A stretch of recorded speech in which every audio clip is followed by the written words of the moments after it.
process. 5500. Ready, one. Rotate.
What is going on, YouTube guys? Welcome back to the channel. I can't believe it. Just sitting there, I saw a couple of you guys in the chat there saying that it feels like coming home with the tunes. I gotta say, it really does. I mean, it's been a long time, guys, since we've been able to stream. I'm so happy to be back. Couple things right away. I don't know how the audio is in here. I know it's a little echoey. I can kind of hear myself echoing as I speak to you. It's kind of throwing me off. This is the first proving run in the new V1 HQ, so if you guys need something louder or something quieter, let me know. I also have a fan running in the background. If that starts to become an issue, I'm going to go ahead and turn that off as well, but I'm waiting for your feedback from you guys on that. But what is going on, guys? Welcome back to the channel. Finally, we have a reliable internet source here. It's just seeing all the names back in chat. Dimitri, Q8 Pilot, huge shout out to you, my friend, for a $20 bomb right off the bat. Q8, thank you so much, man. You are truly amazing. I cannot wait to see you flying that 747-200 later on today. It's just aircraft I am extremely looking forward to. My mom was actually a purser on a Pan Am 747-200, so it's pretty amazing to see that's coming out. Q8, thanks again for your kind words. I really appreciate it.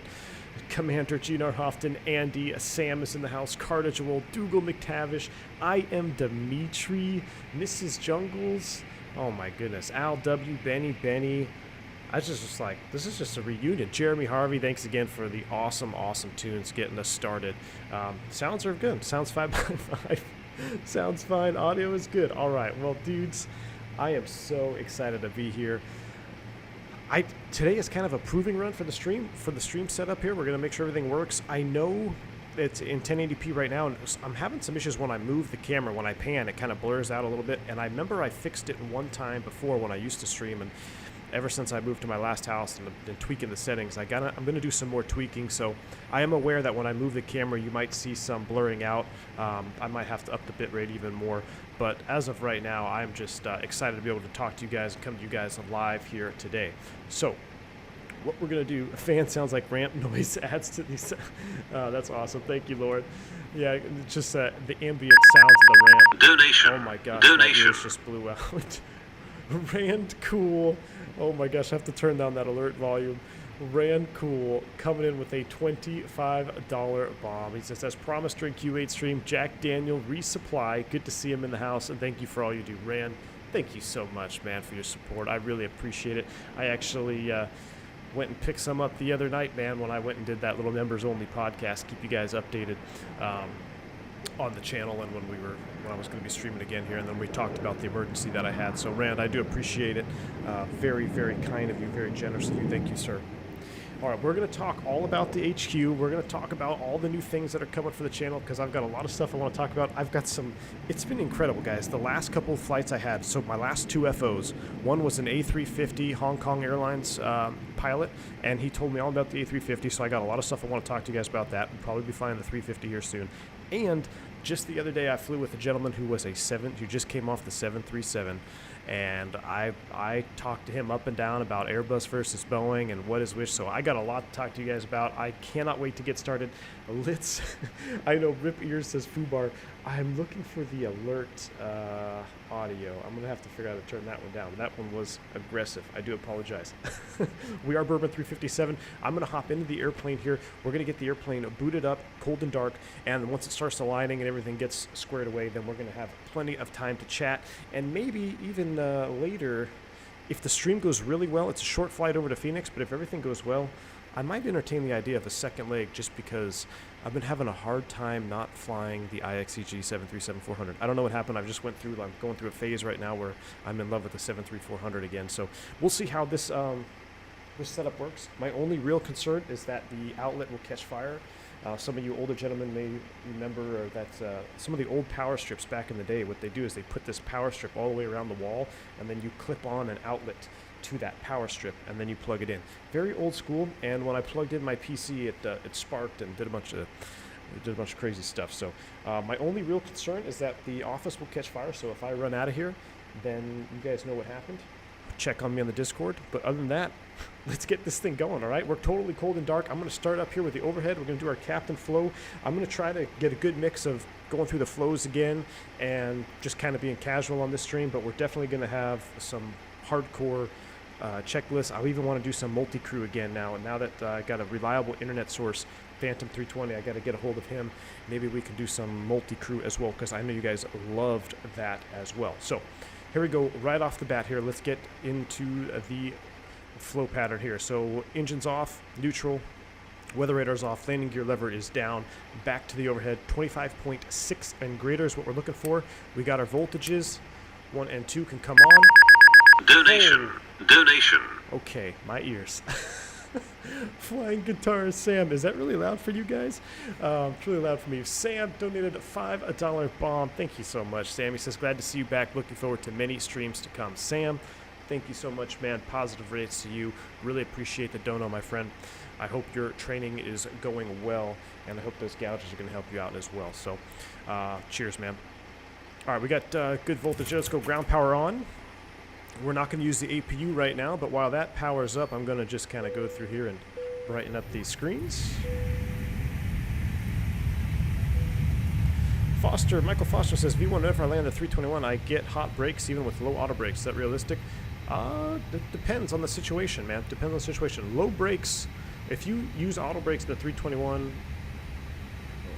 moderately loaded in any moderate temperature, and you actually let the auto brakes slow you down, you're probably going to get hot brakes. I mean, they're probably not going to get very hot. They may get 350 or may get to 400, but I mean, I would say that's relatively normal.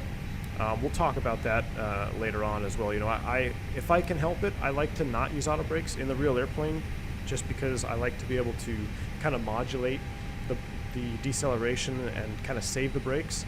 But there are times when auto brakes are definitely necessary, and hot brakes is just a thing. Gino Hoffman says my ears are now in op. Okay, hang on. Let me get this over, and then I'm gonna try to deal with that. So we'll do a quick fire test here. That's good, and then we're gonna go with the captain's flow up the overhead, crew supply on, ground control on, CVR test. It's not modeled with the BSS pack. 1, 2, and 3 with the 8 ears. Now, somebody asked me this question here. It was a great question. They said, do I still wait for the on-bat light for each individual IR? Now, Airbus actually revised their procedure not too long ago, and it's been changed for me as well. You used to have to watch each on-bat light as you turned on each IR. Now Airbus says that you can turn on all 3 and then wait for the single on-bat light to illuminate and extinguish. That basically satisfies the requirement. Now, I may possibly, I've been catching myself in real life still waiting. That's just old habits die hard. Essentially, I guess I'm just wasting time because I could just go up here, turn them all on, and watch the on-bat light, and then just one of them. So whoever asked that question, there's the answer for you. Airbus has been doing some changes lately, so thought I'd get that out there. Holger Teutsch coming in with a 20 euro donation. Thank you so much. Holger says, for the V1 HQ neon sign.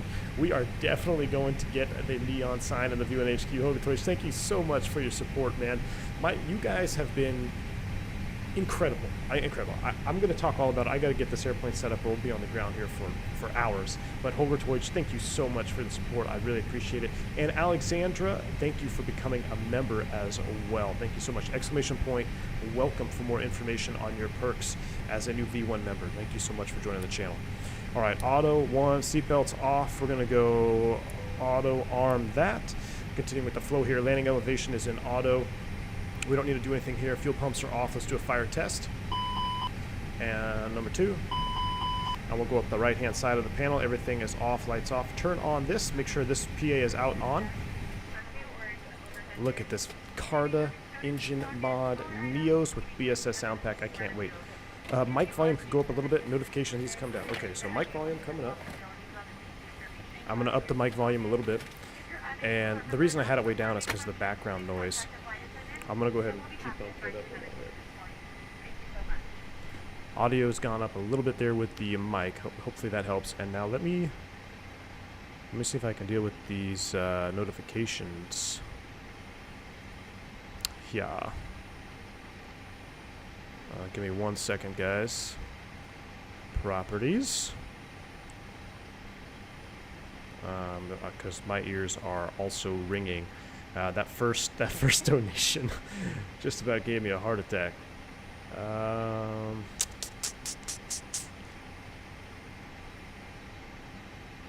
Where is the audio for alerts? Media, animation, volume. Here we go. Way down. Way down. Oh, look, there's a PA. That's nice. I actually haven't heard this PA before. Dimitri, I know I mentioned your name in chat there before I got started, but I wanted to just say a special shout out to you, man. I haven't seen you in ages. I hope you're doing well. I hope your family is well. Glad to see you in the chat, Dimitri. It's been a long time. I hope you're doing well, man. These are good announcements. I don't think I've actually sat back here and listened to these, but okay, back to it here. Streaming is an art form. And being able to do your job on the sim and interact with chat, it's definitely an art form, and I'm a little bit out of practice, so bear with me, guys, as I get back into the swing of things. I may be a little bit bouncing around here left and right because I'm just so excited to sit here. I could just sit here and do a live podcast at the gate for an hour and a half before we even get off, but I don't think anybody wants to just sit here and look at the cockpit. So let's go ahead and continue with our pre-flight workflow. We got everything going up top. Down here, everything is on, that's off, that's good. We'll go here and do a quick check of the status page. That is normal pressurization. I want to make sure that is an auto. That is good. That checks. And off, neutral, and transponder in TA. All right, perfect. Let's load up a quick flight plan. It's a relatively small flight plan, geez, English. It's a relatively short flight plan here. We're going to initialize. We're going to go KSNA. We're going to be doing a flaps 3 yoga takeoff with the BSS pack.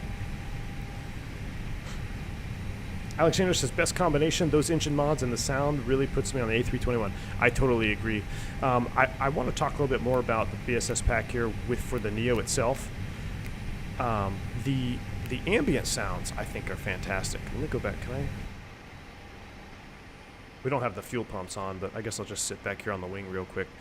Today we are Bourbon 357. Oh, that's interesting. I don't have McDo sounds when I'm not in the cockpit. Hold on. That's a kind of neat little feature there. Let's go back up here. And I also have to show you my oopsie from editing the aircraft engines. I accidentally turned this into a cargo ship. Sin City Simulations coming in with a $5 bomb. Says, great to have you back, Captain. Hopefully no Quadamundis on the taxiway. Hope all is well. Sin City, thank you so much for that. I really appreciate that $5 bomb. Yeah, hopefully we got no Quadamundis. I'm going to get a couple. We have a couple slots for new emojis, so we're definitely going to Quadamundi, I think, and then we also have to get something else. I forget what it was now, but I'll remember. Dimitri says, V1, thanks, Cap. All is well. Just busy with work and family, but that's a good headache to have these days. I agree. Dimitri, good to hear it, my friend. Dougal says it speaks volumes about V1 that we all rock up straight away. Dougal, you guys are unbelievable supporters. I can't thank you guys enough. I know my members, I made a special members only video just the other day for an update of the channel and just kind of thanking the members for their support, and I really do mean it, every word of it. I really do. All right, we're going to be departing off runway 20 right. Does that sound right? Or is it number? Yeah, 20 right. 20 right on the Stay 3 departure. And we're out to the scenery transition. I love this ORBX California. It just, ORBX HD Cali is just so good, man. It really is. Every time I'm flying in real life now, I'm looking down and saying, oh, this is just as good as ORBX. Scenery Blythe, BLH. As soon as I get this flight plan, we'll be on our way here. From Blythe, we're going to pick up the Hydra 1 arrival into Sky Harbor. I feel like I've been doing nothing but flying into Sky Harbor lately. Let's see, Blythe. Nope, we're on the Hydra. Hydra 1. Blythe transition. I don't know what the VA is right now. We're just going to go ahead and insert that. We'll let it rock. Christian says, do we blame Phantom because your air rack is... Oh my gosh, is my air rack out? Oh boy. Yes, definitely, Christian. That is part of his first officer flow when he first gets to the airplane. He needs to check the aircraft status. He obviously did not do that. So we're going to have to just send him a ping in Discord. If you're in Discord, everybody just ping Phantom. Be like, you failed your pre-flight already. First flight back. So, all right, we got that set. Quick secondary. I just saw somebody said, are we going to have a tour? Or talking about the Euro Tour. Andy, Sunday afternoon watching V1 and having a beer makes me nostalgic of the Euro Tour last year with you, V1. Andy, great to see you here on the channel, my friend. So we are going to do something special for 20K. So now that I got reliable internet, we are going to we're going to be pushing out some streams, man. We're going to I'm going to try to make everything all dialed in, you know, streaming between Streamlabs and everything. You got to get stuff dialed. Once it's all dialed, we're probably going to be right at that 20K mark of subscribers, and we're going to be doing another tour. I'm not going to disclose where yet, but it's going to be a lot of fun, so I'm looking forward to that. If you guys aren't familiar, when we hit, it was a 7K sub, we did the Euro Tour. That was a lot of fun. Flew all over Europe. We always left from the same airport that we landed in, so it was kind of like you were continuing with the aircraft. I had a lot of fun doing that. We're going to do that same thing here when we hit 20K. All right, now that I've done that, I need to go back here. What do we got for fuel? Plane gauge fuel 9.3. Well, we got a minimum dispatch of 10,000, I believe. So let's go ahead and go to the loading. Let's do Subscriber. 11.4. We're gonna take 100. We'll do a moderate load. 172. We don't need this much cargo. Goodness. Why is our distribution all wacky? There we go. Freaking Neos are all weird. There we go. 1600, 172. That's a standard COVID load right there. We'll apply and apply. So we got 148,000 pounds. 0.8. And a CG right now of 25.7. We'll throw that in there. Block fuel 11.4. I know it's a little bit more. Wow, that's a lot of gas. Hope we have enough. We're going to do a flap 3 Toga. Check these numbers out, guys. 124, that's pretty low for a 321. 124, 127, 131, maximum yoga, packs off, flap 3. We're going to let it rip. Diego says, do I fly to Jorge Chavez International? What's the identifier, Diego? I feel like I've seen that name before. What's the identifier for that airport that you're asking about? Lauren V says, how often do 321s go out of SNA? I thought it was on the short side, reliably get a full payload, so everyone uses 3. Yeah, most of the time, Lauren, you're going to see 319s and 320s in here. Definitely. But just for sim purposes, I wanted to be in the 321 today because I love this livery that Jungly created. All right, GPS primary, that's good, that's good. We got everything ready. I know I'm taking a long time here. Let's start closing up the doors. We're going to run a few checklists. And then we're about ready to get out of here, guys. I'm going to close everything manually so we don't have any weird stuff on replay mode. Close, close, and close. We'll close you. We'll start closing the cargo doors. We should hear them. There they go. Love that electric PTU sound, or electric yellow pump, excuse me. When is the best time to engage approach mode? When you're cleared for the approach. Max Rank, what's going on, man? Good to see you, bud. I know you were here earlier. I thought I saw your name. I hope I gave you a shout out. Good to see you, Max. Don't you have to put the THS? Christian, thanks for reminding me. You're absolutely right. You're absolutely right. We do. We absolutely do for the 321 NEO, which is Toga thrust active, flap 3. We've got up 0.5. So we got 3 and up 0.5. Thank you for reminding me. That is a software thing, and I believe, if I'm not mistaken, and don't quote me on this, but I think you could I think the FMS2 revision that's coming out, I think this is an option for even the classic engines. Don't quote me on that. I got to find more information on this, but there's been kind of some discussion about this recently in the schoolhouse. So we'll talk about that later. But yes, as far as the Toliss 321 NEO is concerned, they do want the THS set. Now there is some CG modifications with the fuel tank layout with the ACTs and all that, so that's why that's there. All right, we're going to go all the way up to our cruise altitude. What was our cruise altitude at? Phantom, good to see you here. You in here talking smack or something? Yeah, dude, you didn't do your proper pre-flight when I got to the airplane, so I had to blame it on something. We're flying with an out-of-date AIRAC cycle, so... But I don't know if you're around Friday, Phantom, but I'm thinking about trying to get another multi-crew stream out now that I have a reliable internet connection. I think everybody loved doing that, and I had a lot of fun doing it. Maybe we can do a F&O or maybe a VA Friday type thing. So let me know in Discord. We'll see. All right, we got that set.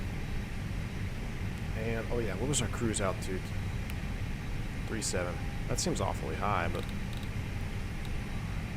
Alright, that's good. Let's go ahead and fire up the APU. We got our fuel. That's on board. Turn that on. We'll start that.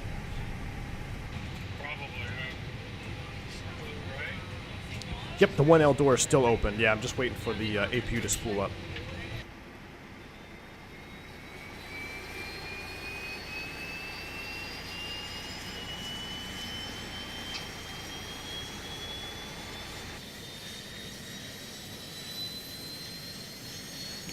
Did you record a bit of the dogs barking at squirrels? We're going to miss that. Andy, I did not pre-record that, unfortunately.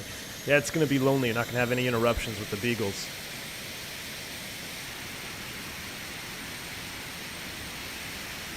What's the most juicy visual approach in North America?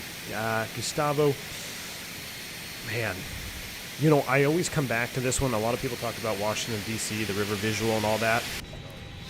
Listen to these fuel pumps, though. I love that. I always kind of fall back to the Portland, Maine harbor visual, Gustavo. I think that one, you know, it's not super challenging, but if you actually fly, I mean, it's got a published visual approach where you basically fly to the island, then go to the lighthouse, turn left, follow the river up into the harbor. it's just a really scenic, beautiful approach. And I mean, if you really want to yank and bank, you can yank and bank and stay right over that river, and you're not worried about getting shot down or anything like you are in DC. So I'll have to think about it, but that's the first one that comes to mind. I'll say that's the first one that comes to mind. All right, last thing we need to do is set up our thrust reduction altitude, because we are indeed doing our our SID. So I already did a whole video on this, guys. If you want to watch the proper, like, full-blown method, I did this on my channel. Take a look at it. But essentially, we have to do the noise abatement procedure here. We'll be climbing out at V2 plus 10, so we need to manually set our digits, and it's like 800 and something, right? I'm trying to pull it up here. Yeah, 860 and 3060. So we're going to go 860 for thrust reduction, and then 3060 for acceleration altitude. We're going to manually set that. And engine out is 960, 1,000 feet. So yeah, because if we have an engine out, we don't care about pissing people off with noise. We just want to stay alive. Niels Christensen, thank you so much, my friend. Coming in with a $100 or 100. I know that. DKK. I gotta get. See, I'm all out of the loop, man. I forgot all my currencies. Danish krone, right? I think it's Danish, right? Danish krone. Niels, thank you so much for the 100 Danish krones. Really appreciate it. It says for the new connection, blue skies. Shout out. Thank you so much, Niels. I appreciate it. XP72 also coming in with a bomb. XP, everybody say hi to XP in chat. $20 bomb says welcome back, Captain. XP, glad to see you here, man.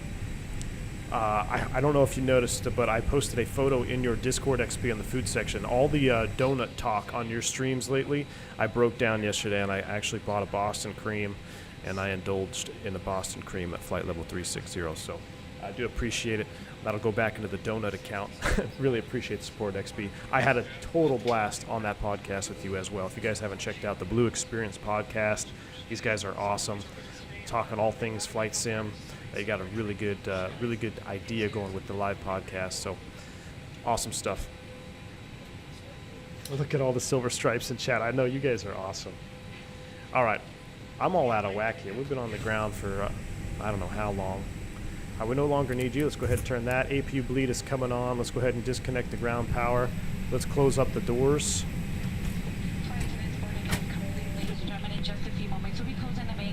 See, I love this sound here at the gate. This is where I think BSS really nailed this one on the Neo Pack, is the ambient sounds. You hear the fuel pumps in the background. Good stuff. SPJC is the ICAO. It does not ring a bell, Diego. I may have. I don't think that rings a bell for me.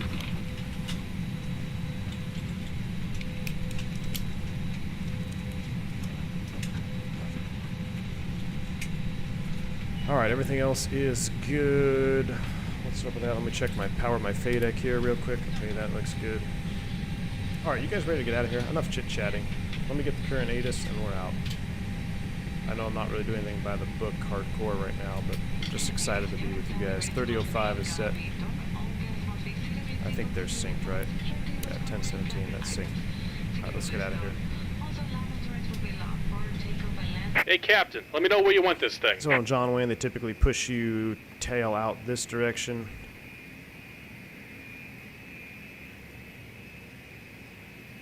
Great news, Captain. Your tow's coming. All right, let's do a couple checklists here. Maintenance on tail, I'm going to check up gear pins covered new signs. They are on auto. 8 is our nav fuel. 11 on board. We're good there. Your B doors closed side. Boom, boom, boom. Everything's ready to go. Put that in normal. We're ready to push, guys. Let's get the beacon on. Tow is coming. All right.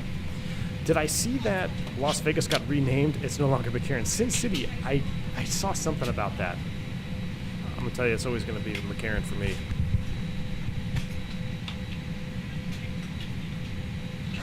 XP, thank you for stopping by. Have a good one, my friend. Thank you so much for stopping by. We'll talk to you later, dude.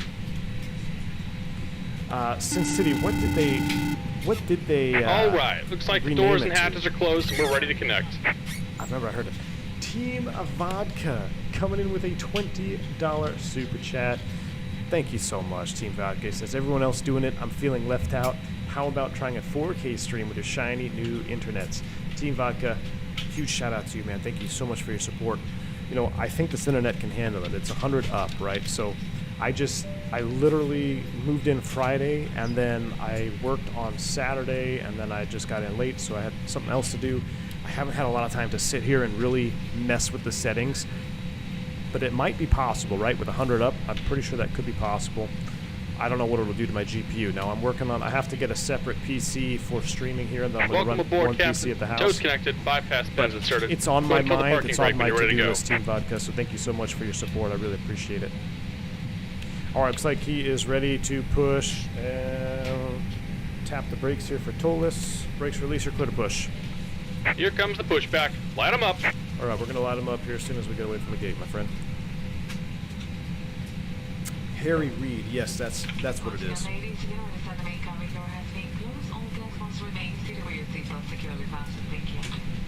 Miss Jungles, what's going on? She says, Boston Cream Donut sounds amazing. We need to have a Friday night reunion party stream, maybe a group flight. That's what I'm thinking, Miss Jungles. So I'm kind of thinking of doing a VA Friday, you know, fly on that V-Spirit stuff on Friday, maybe even getting in the FNOs with it. That could be a lot of fun. Definitely need a reunion group flight.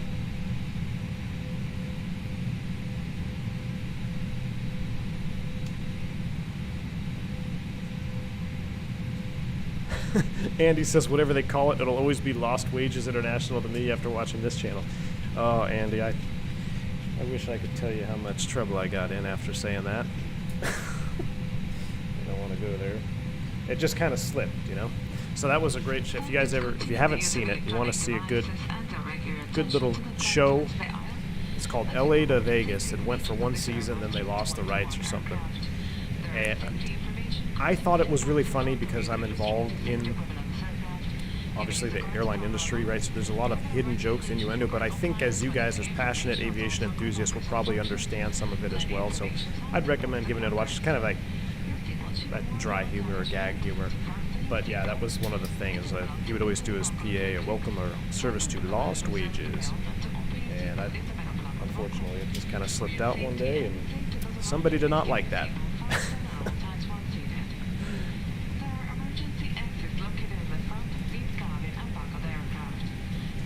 Juan, he says, Captain, good to see you back. I'm taking my E-Jet 170 check ride next week. Awesome. Going full Toga, trying to follow your footsteps. Juan, awesome. Good luck, my friend. I'm sure you're going to crush it. That's awesome to hear. 170 is a great bird, man. It's a great bird. All right, let's go ahead and start engines, dual cooling. So proper dual cooling, engine mode to ignition start. Wait for the amber X's. Dual cooling is available here. So we've got 30 on each side. So we'll go ahead and press the dual cooling push button. Help prevent boat or rowing. Just about done here. Go ahead and set your parking brake. Boat or rowing. Wow, that doesn't make any sense. And we're Rotor, disconnecting the tow. bow. Give me just a moment. Wow. All right, brake is set. We're starting engine 1. So what's happening here on this dual cooling is now both engines are going to motor at about 10% N2, and that'll help even cooling. Now, on an airplane like this that's sitting cold, you don't really see cooling required. Like if you have a NEO that's sat overnight, the Pratt & Whitneys, and they're nice and cool, you probably won't even have dual cooling required. Or available, I should say. Rescue light is attached to each vest. When exiting the aircraft, pull down the red tab at the bottom of the vest to inflate. The vest can also be inflated by blowing it to the tube locator shoulder level. Remember, Max is totally down for the VA flying and the FNO. Heck yeah, man. Just slide to the front and back exit doors can be detached and use its routes. And we're disconnected. Signal and pin on the right. Take it easy and have a safe flight. Pleasure. Thanks for listening. Push. We'll see you next time.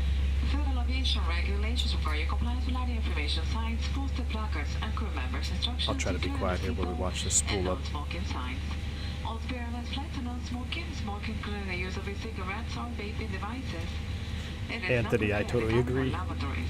Federal law prohibits tampering with disabling or destroying laboratory smoke detectors. Ladies and gentlemen, our estimated flight time this morning to Chicago here will be approximately 2 hours and 53 minutes. I like the way she says Chicago. Chicago?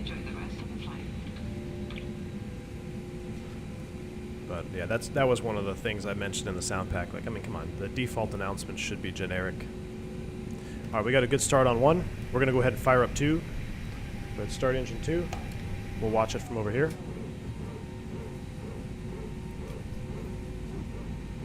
PTU pressurizing. Master split, parking brake set. Or, I'm sorry, master's no longer split.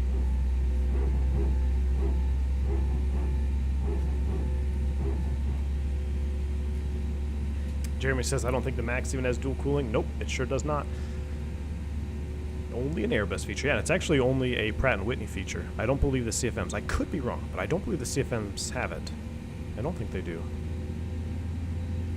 Are there any benefits to the Pratts over the Leaps? Barely any Pratt in Europe. Yeah, Pratts are bigger, so bigger's better. They look cooler, my friend. No, they both do an extremely good job. I guess it's just operator at that point, you know, operator discretion, obviously, which ones they want. I prefer the Pratts. I like the way they sound when you taxi. I will say that the Leaps do have a cool startup farting sound. That is pretty cool. But as far as everything else, I'm all Pratt & Whitney. They're bigger. They just, I mean, I can stand. I'm 6'1". I could stand in this nacelle here. It's huge. It's a huge motor, a little bit larger than the Leaps. And just taxiing around, I think they sound cooler. Dimitri says, DFW 17 right, center left, do you line behind the piano keys for takeoff or not? 17 right, it will depend. So, Dimitri, the most common departure, our taxi is 17 right at Echo Golf. So if you look at the 17 runway there, it's like Echo Kilo, Echo Golf, I think, and Echo Mike. But yeah, I think they all take you on the piano keys. It just depends on which intersection you get.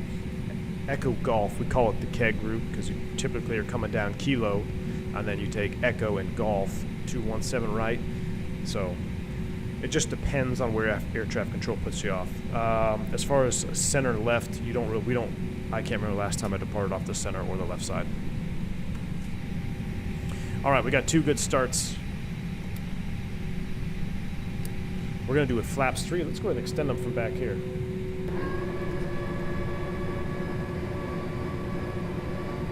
That's pretty juicy.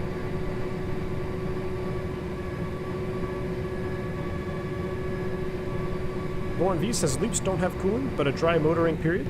It's automated. The pilot does nothing extra on the Airbus. At least no idea about the Max. Cool. Okay, yeah. So so they must have just an automatic dry motoring period when they both start up. That's pretty cool. When the Pratts, fun fact. So when the Pratts first came out, we didn't have dual cooling, and the problem was when you'd push back into an alleyway and you had to start 2 engines. If they had to cool for 1:10 each, think about it. It takes, I'm gonna say, 1:20 to start, and then you have 1:10 of dual cooling. So that's 240 plus or times 2. You're in the alley for 5 minutes starting engines. So that's kind of what prompted this dual cooling feature to come out. Scott Rashley, oh my goodness, coming in with a $100 bomb. Guys, if you're a member in chat, let's get our emojis in use here. Let's get some positive rates for Scott, positive rates for everybody who's been donating. All your support, guys. Scott, huge shout out to you, man. Thank you so much. He says this is to help the channel and the new HQ get set up.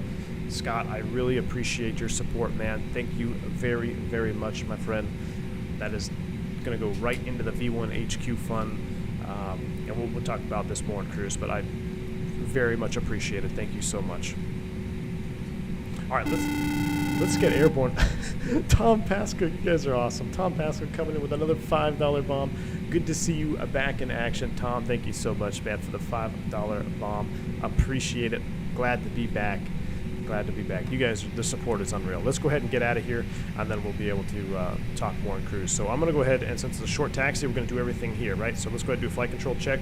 Full up, full down, neutral, full left, full right, and neutral, and I believe it was up 0.5, right? Up 0.5 is set, and I bad FO, didn't do my after starts. That's all done. And then FO would do his side, and then he's going to come up here, go auto brakes max, takeoff config check. That is armed, everything is good. We're going to go straight to TARA, notify the flight attendants. Aft start checklist completed. Before takeoff checklist completed. We're going to taxi down in John Lane. What they do here, they send you down Alpha, hold short, before Lima, but we're gonna just keep on rolling. Cinematic taxi out. We haven't been able to do this in a while.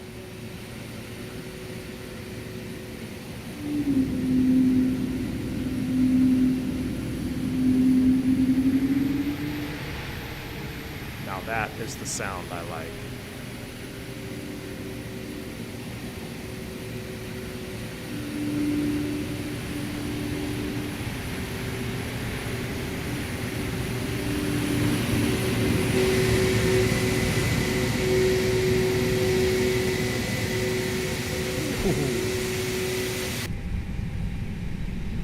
Alright, I gotta figure out how to steer here. I'm using a Pampers diaper box to brace my rudder pedals against, so centerline control may be out the window on this stream. Hashtag fake pilot. Alright, we're gonna take it all the way down here. We're gonna normally, like I said, they'd hold you short of Lima, but we're gonna go ahead and cross at Lima. We're gonna hold short of 20 right. We're gonna go over our noise abatement procedure and our packs off takeoff. So there's a couple ways to do the packs off takeoff. Most common would be with the APU bleed on. That way you have maximum conditioning for the cabin. It doesn't really affect the cabin too much, especially when it's a hot summer day. But we're gonna do the traditional full-blown packs off on this takeoff. Love that howl, I do too. These engines, they really howl when you juice them up. All right, 20 left, clear to cross, finals clear. Hold short, 20 right.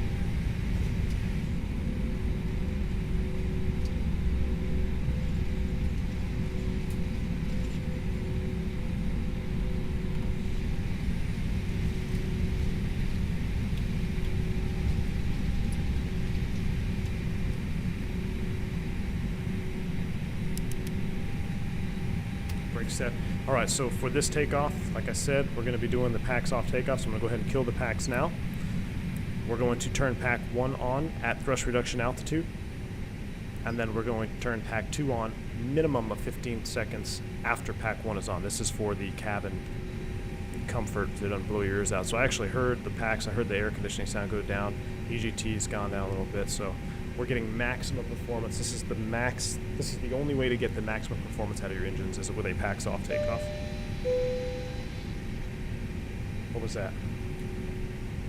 Become a member, Bravo Tango. I heard that sound. I was like, oh, did I miss a flight attendant call? Thank you so much, man. Welcome back to the channel, dude. Glad to have you back on board. All right, let's line them up. Let's get out of here, guys.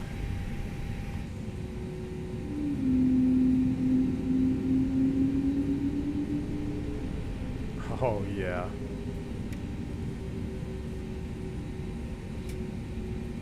So this departure is also a required 50% static takeoff. So you're going to line up, do 50% with the brakes on, and then release the brakes in full Toga. So this is a max performance technique in the Airbus. Yes, Christopher, it is the airport where Harrison Ford landed on the taxiway. That is correct.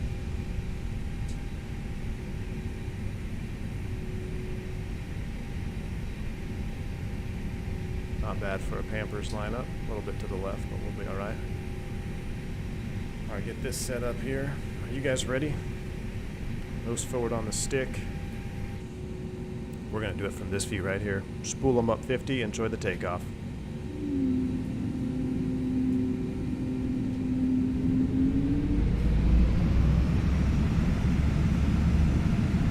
Yoga.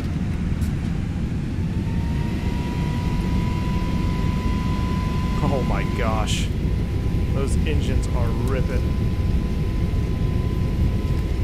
80 knots thrust set.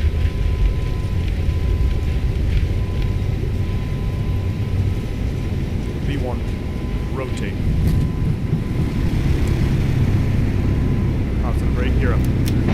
Fly by.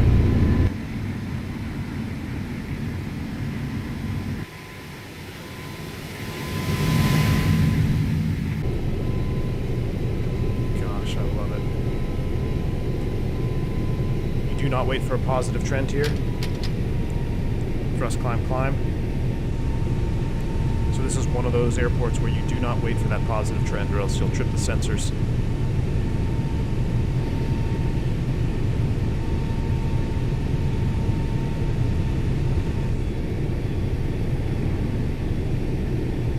About V2 plus 10.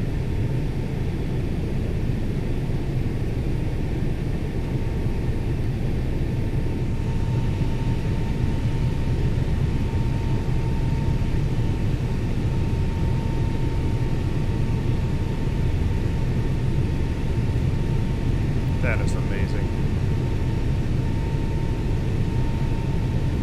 Back up front here. Alright, there's our acceleration altitude. Oh, I forgot the packs. Pack 1. 15 seconds. I'm going to go autopilot 1 on because I want to just watch.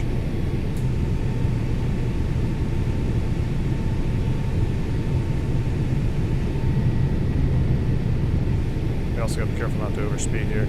Alright, pack 2 off, there's 15 seconds. Pack 2's coming back on. That was associated, clear air. There's F speed, we can go ahead and retract to flaps 1.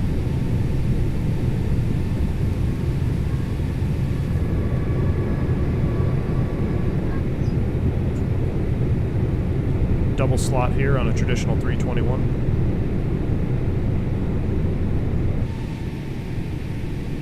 And we're in the climb out. Let's do another flyby.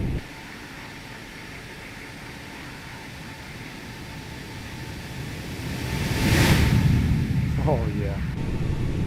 I just can't get over this shot right here. Maybe one back. Yeah, right there. That is amazing. Look at that. Andy says it's been so long since you were able to stream. I've developed bad habits and started flexing. That's not good, Andy. We can't have that, my friend.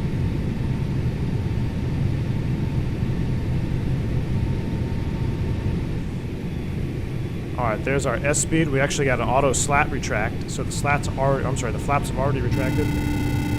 Now we'll pull in the slats. Eagle 1 coming in with a $25 bomb.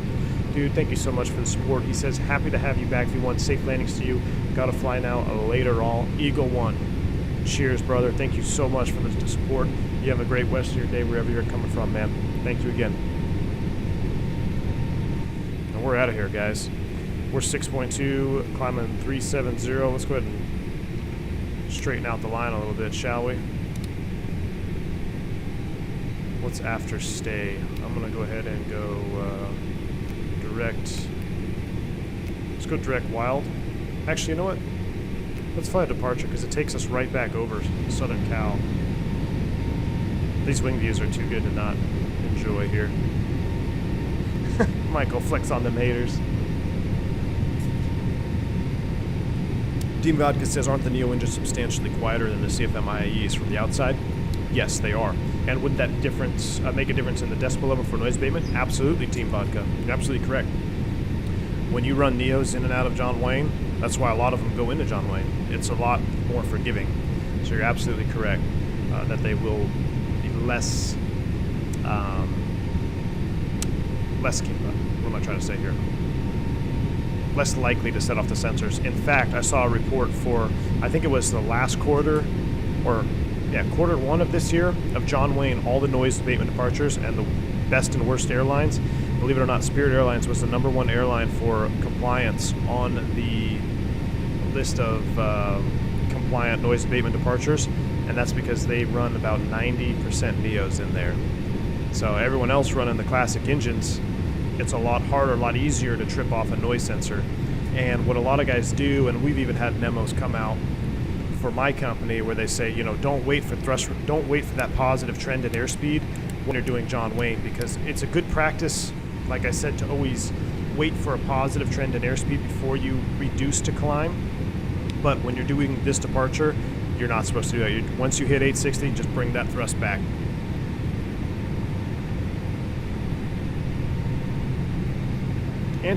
Anti-Gibbs spotter, what's up, man? It's been a while since I've tried to say that name.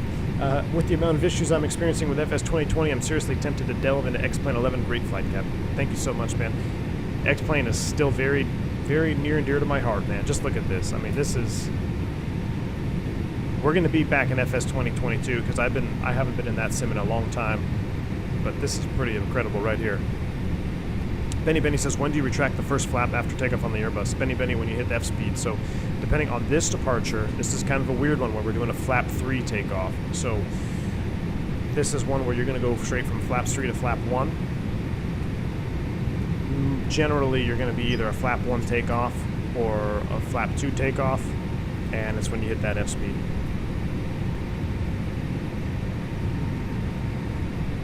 Cap Thomas, that's good to know for virtual Spirit Ops. There you go.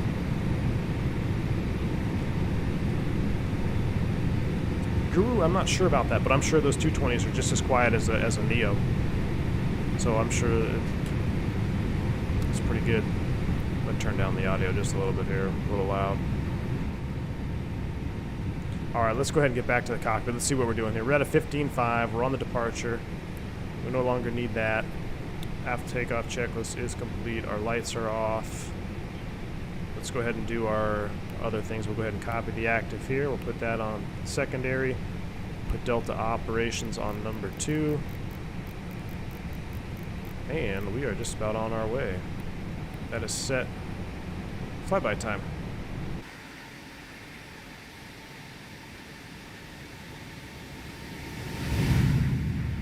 Yes, sir.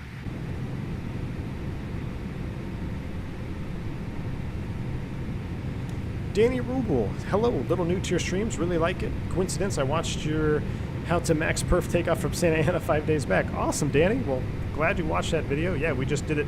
I didn't get too in depth on this stream just because I wanted to get airborne, but indeed, if you want to do this procedure by the book, that would be the best place to look, is that video I did on the John Wayne Maximum Performance Noise Abatement Departure Procedure. Now, if you just want to do max performance takeoff, that's how you do it in the Airbus. Flaps 3, static, 50%, and then full Toga with the packs off, or the APU bleed on. Either or will get you the maximum performance. Do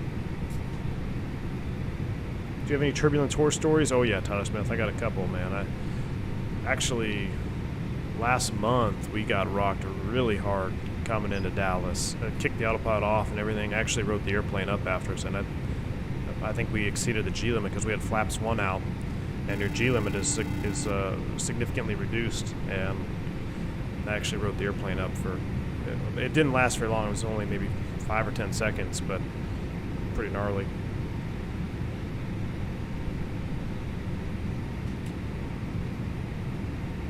V1 is X-plane a landing authorized sim, according to the FAA. What do you mean by landing authorized? So I know you can legally log flight time in X-plane. For, there's our 18, we'll set standard 1, 2, 3 for flight time. If you have the right training equipment, like a Frasca setup, it has to be approved by the FAA, but they do use the X-plane platform for logging and training in simulators. Wojtek CYVR coming in with 10 Canadian. Thank you so much, dude. Glad to see you back with good internet. Wojtek, cheers to you, man. 727 is coming at you soon, probably this week, because I missed that airplane. I almost wanted to do a Boeing week only, but my first stream back, we couldn't fly a Boeing, right? We had to be in the Airbus. But glad to see you here. Thank you so much for your support, man. Alexandra Bellini coming in with 54.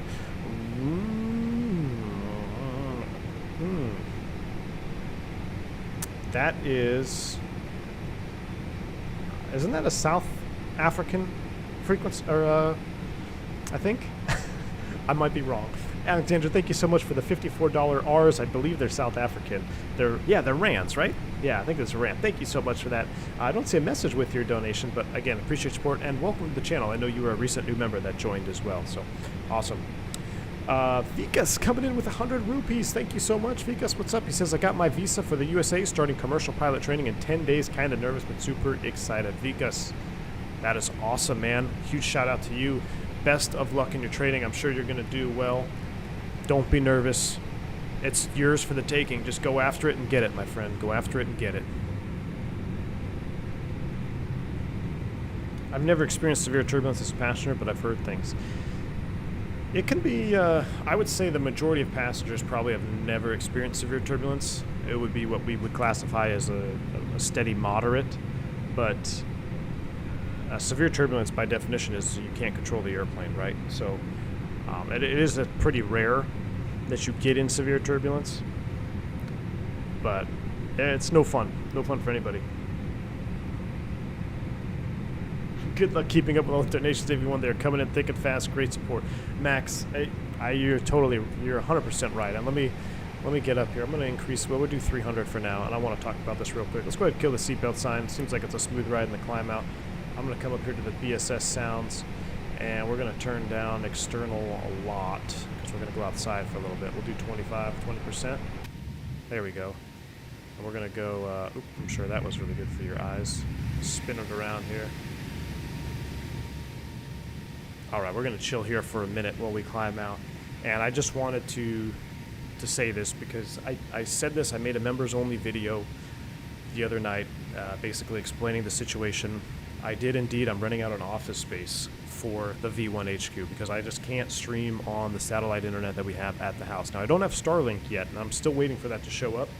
That may change things, but as of now, I would much rather prefer a hardwired fiber connection, right? So the reason that I went ahead with this plan, because obviously it is a financial obligation. I mean, you're renting out an office space, and I am going to run 2 PCs. I'm going to have one PC for streaming, one PC at the house for editing videos, uploading, scheduling stuff, things like that.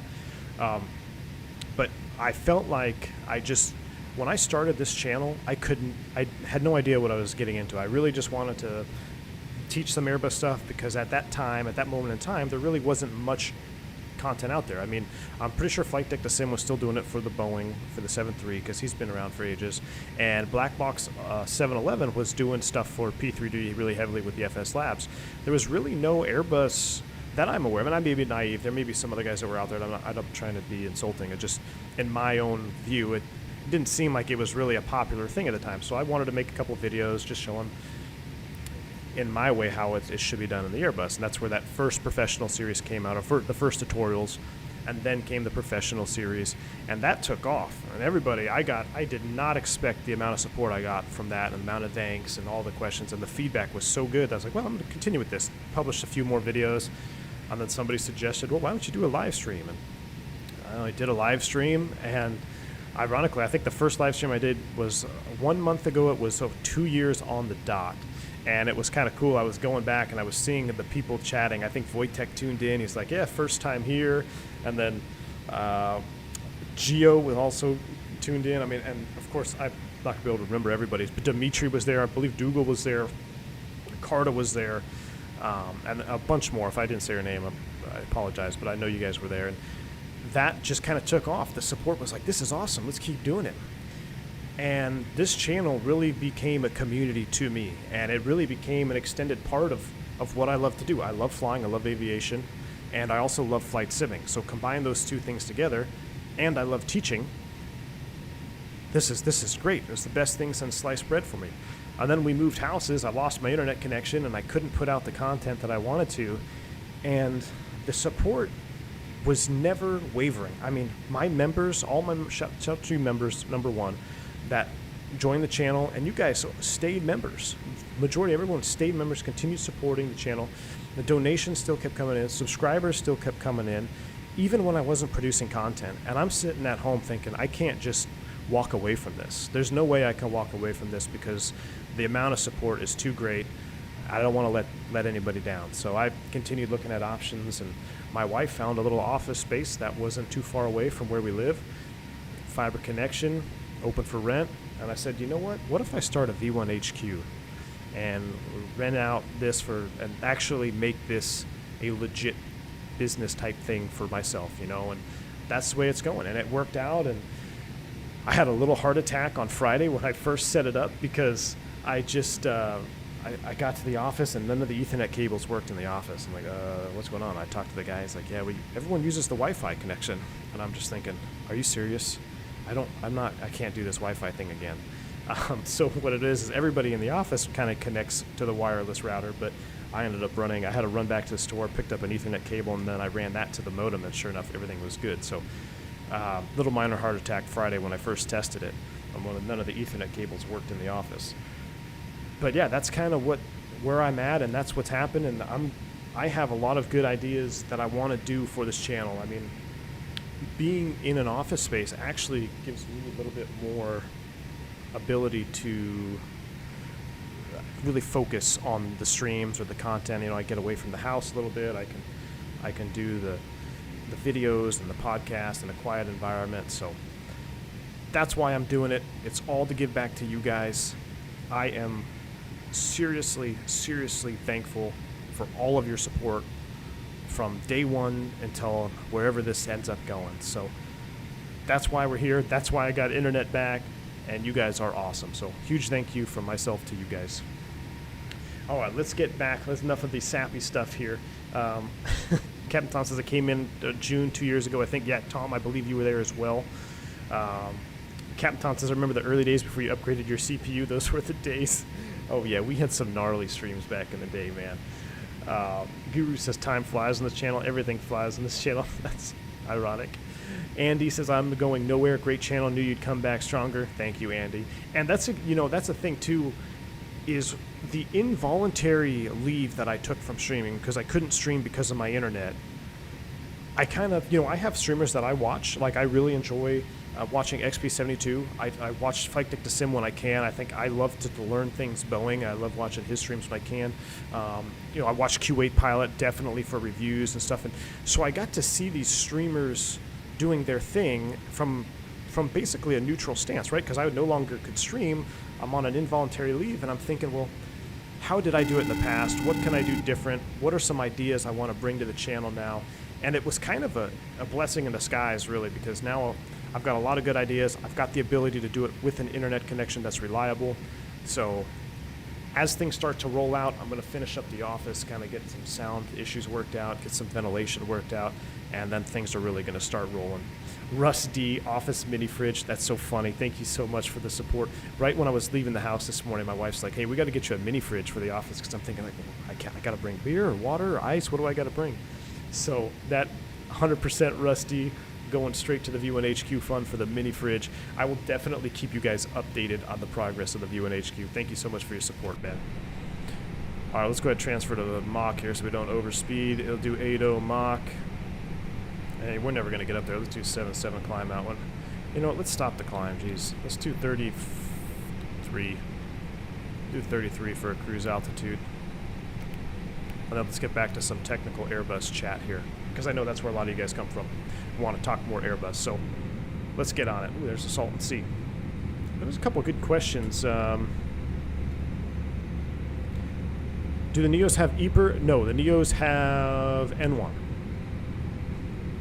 Rand says, I miss the Beagles. Hey, maybe we'll bring them in here one day. Slam says, it's hard to believe 2 years already. Yeah, it's been over 2 years now. Yeah, Anthony says 2 years. I'm still so new, only here about 8 or 9 months. Yeah, it's this channel has been, I can't remember what the date is on the video. But yeah, a little over, I think it was June or something. The first stream I did of 2 years ago.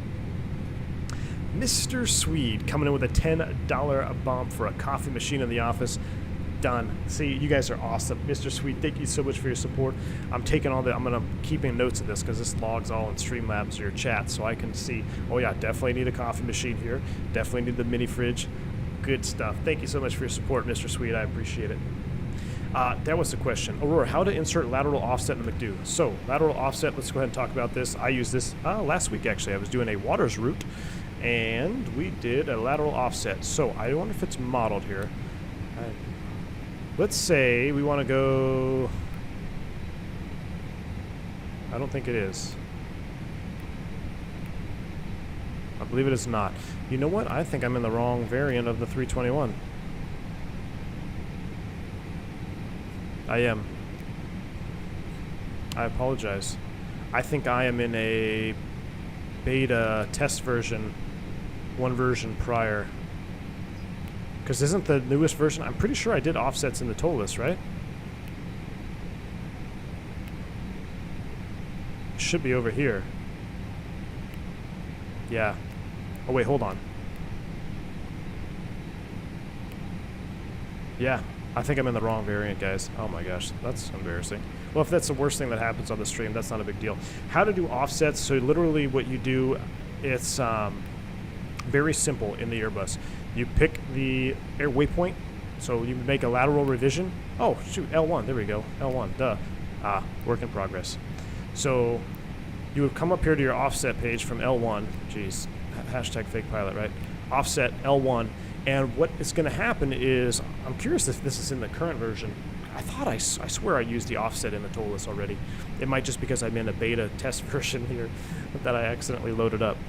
But what you would do is it's going to give you an option for the waypoint to offset from and a waypoint to rejoin. And then you literally just put in L for left, R for right, and the mileage that you want to offset. So a typical offset, let's say you want to go right 2 miles, you would select, let's say Blythe is the one I want to offset from. So I would select Blythe, put BLH in there. I would put R for right, and then I want to rejoin at Skoal, so I'd put Skoal over here. And then you could put the angle that it rejoins at, like 45-degree angle, or whatever angle you want. And then you would just put offset, and you put 2, and that would be 2 miles right. So it's the way the Airbus does it is very easy. It walks you through it. It preloads the page for you. So I'll have to see if it's in the latest variant. I could have sworn it was. Captain Tom says I don't have it in my up-to-date one. Okay, so maybe it's not in the total. Maybe it's in the flight factor. Ooh.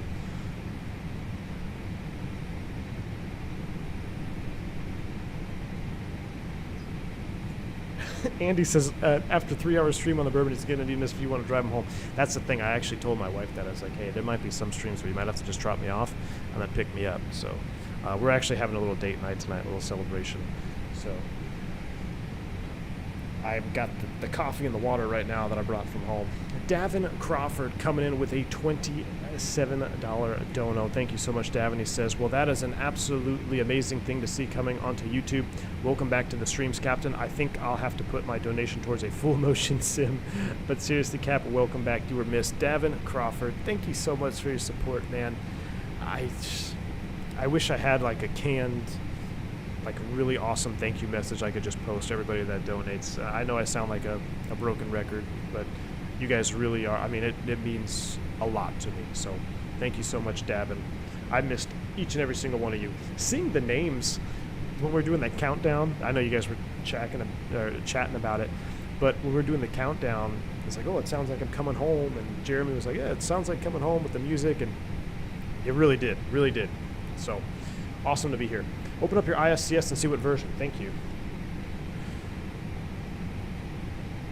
Where would it say that? 1.3. Is that the latest one? I have probably 5 or 6 different 321s because they do send, before they update one, they send me a release variant or like a testing variant, and I test it out, and then they send the release from that. So I think I'm actually off one though, right? I think 1.5. That's my fault. Oh well, hopefully we don't have any issues. Everything seems to be working good right now. I have to confess, so this is why you don't really mess around with putting on this is why you don't mess around when you're putting on engines, because you can mess up your airplane.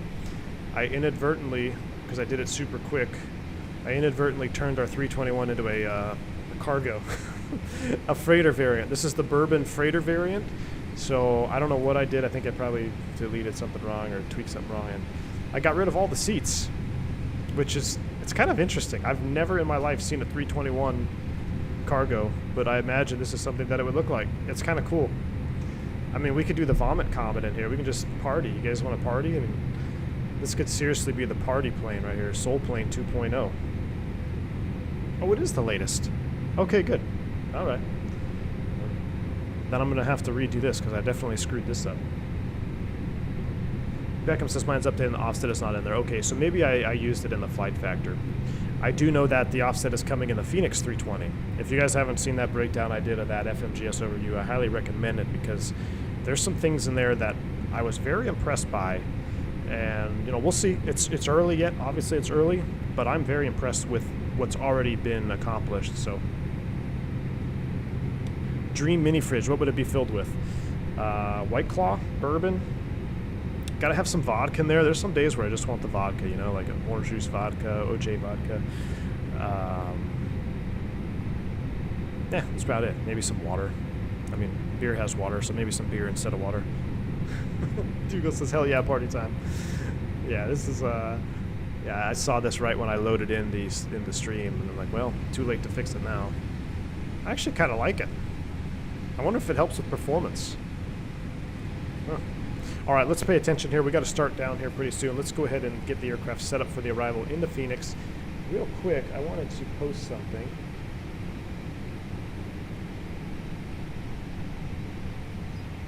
What did I see?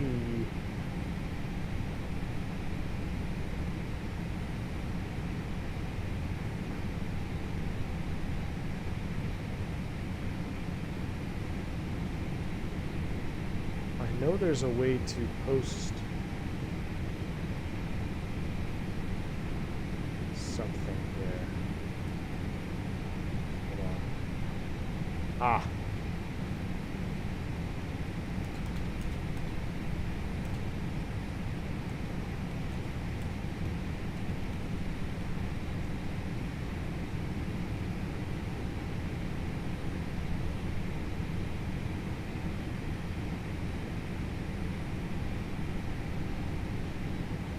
Just because, why not, right? We're going to miss our top of descent here. We got to get this set up here. Phoenix. Let me just pull up the arrival real quick. We're going to be missing our top of descent. I'm going to just go ahead and set 180 for now. We'll manage it. We'll start down. We'll manage the speed. And let's look at the arrival. We are on the Hydra 1. Ooh, that thrust coming back is nice. Ain't no laws when you're drinking claws. Tom Pasco, amen, brother. All right, so we're coming down the Hydra 1 RNAV to runway 8 transition. That's going to transition us at Kagor at 5,000 feet.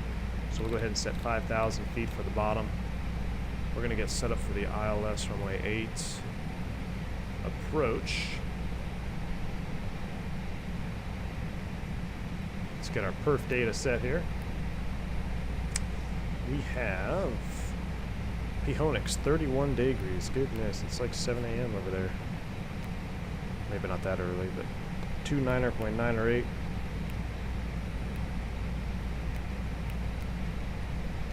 The winds are 100 at 3.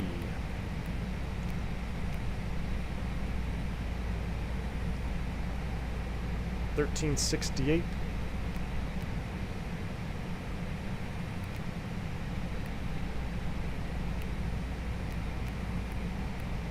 Just set 5,000 and go. Thank you, Team Vodka. We got it figured out. All right, we're back on it. Flaps config full. 1368, 144 for the VAP. Our perf data is set. So this is one of those scenarios. Let's talk real world here real quick. Which psychopath hit no? So yeah, I posted a poll there. I don't know what happened to me, guys. The last couple days, I've been on the 737-400 kick. I saw a picture of my grandfather and I on an America West 737-400. Was it a 400 or a 200? It might have even been a 200. No, it had to be a 400 because I was looking at the engine. So anyway, ever since I saw that photo, and then something in my mind was like, man, I wish they had that livery for the IXCG. And then I posted in the Discord, somebody said, oh yeah, here's the livery for the IXCG. Old school America West colors. So I loaded it up in the sim, I started flying it around, and then this morning I was watching 737-400 engine start videos and all this stuff. I mean, that's how you know you're a true aviation enthusiast, or, I mean, my wife calls me an aviation nerd, but when you're watching YouTube videos of engine starts while you're drinking coffee, that says a lot about you. So, I don't know. If you guys want to do a second leg just for fun on the 7.3, we'll give it a shot there. Pull us up. You were showing offsets in the A310. Andre, that's probably what it was. Andre, you're right. That's probably what it was.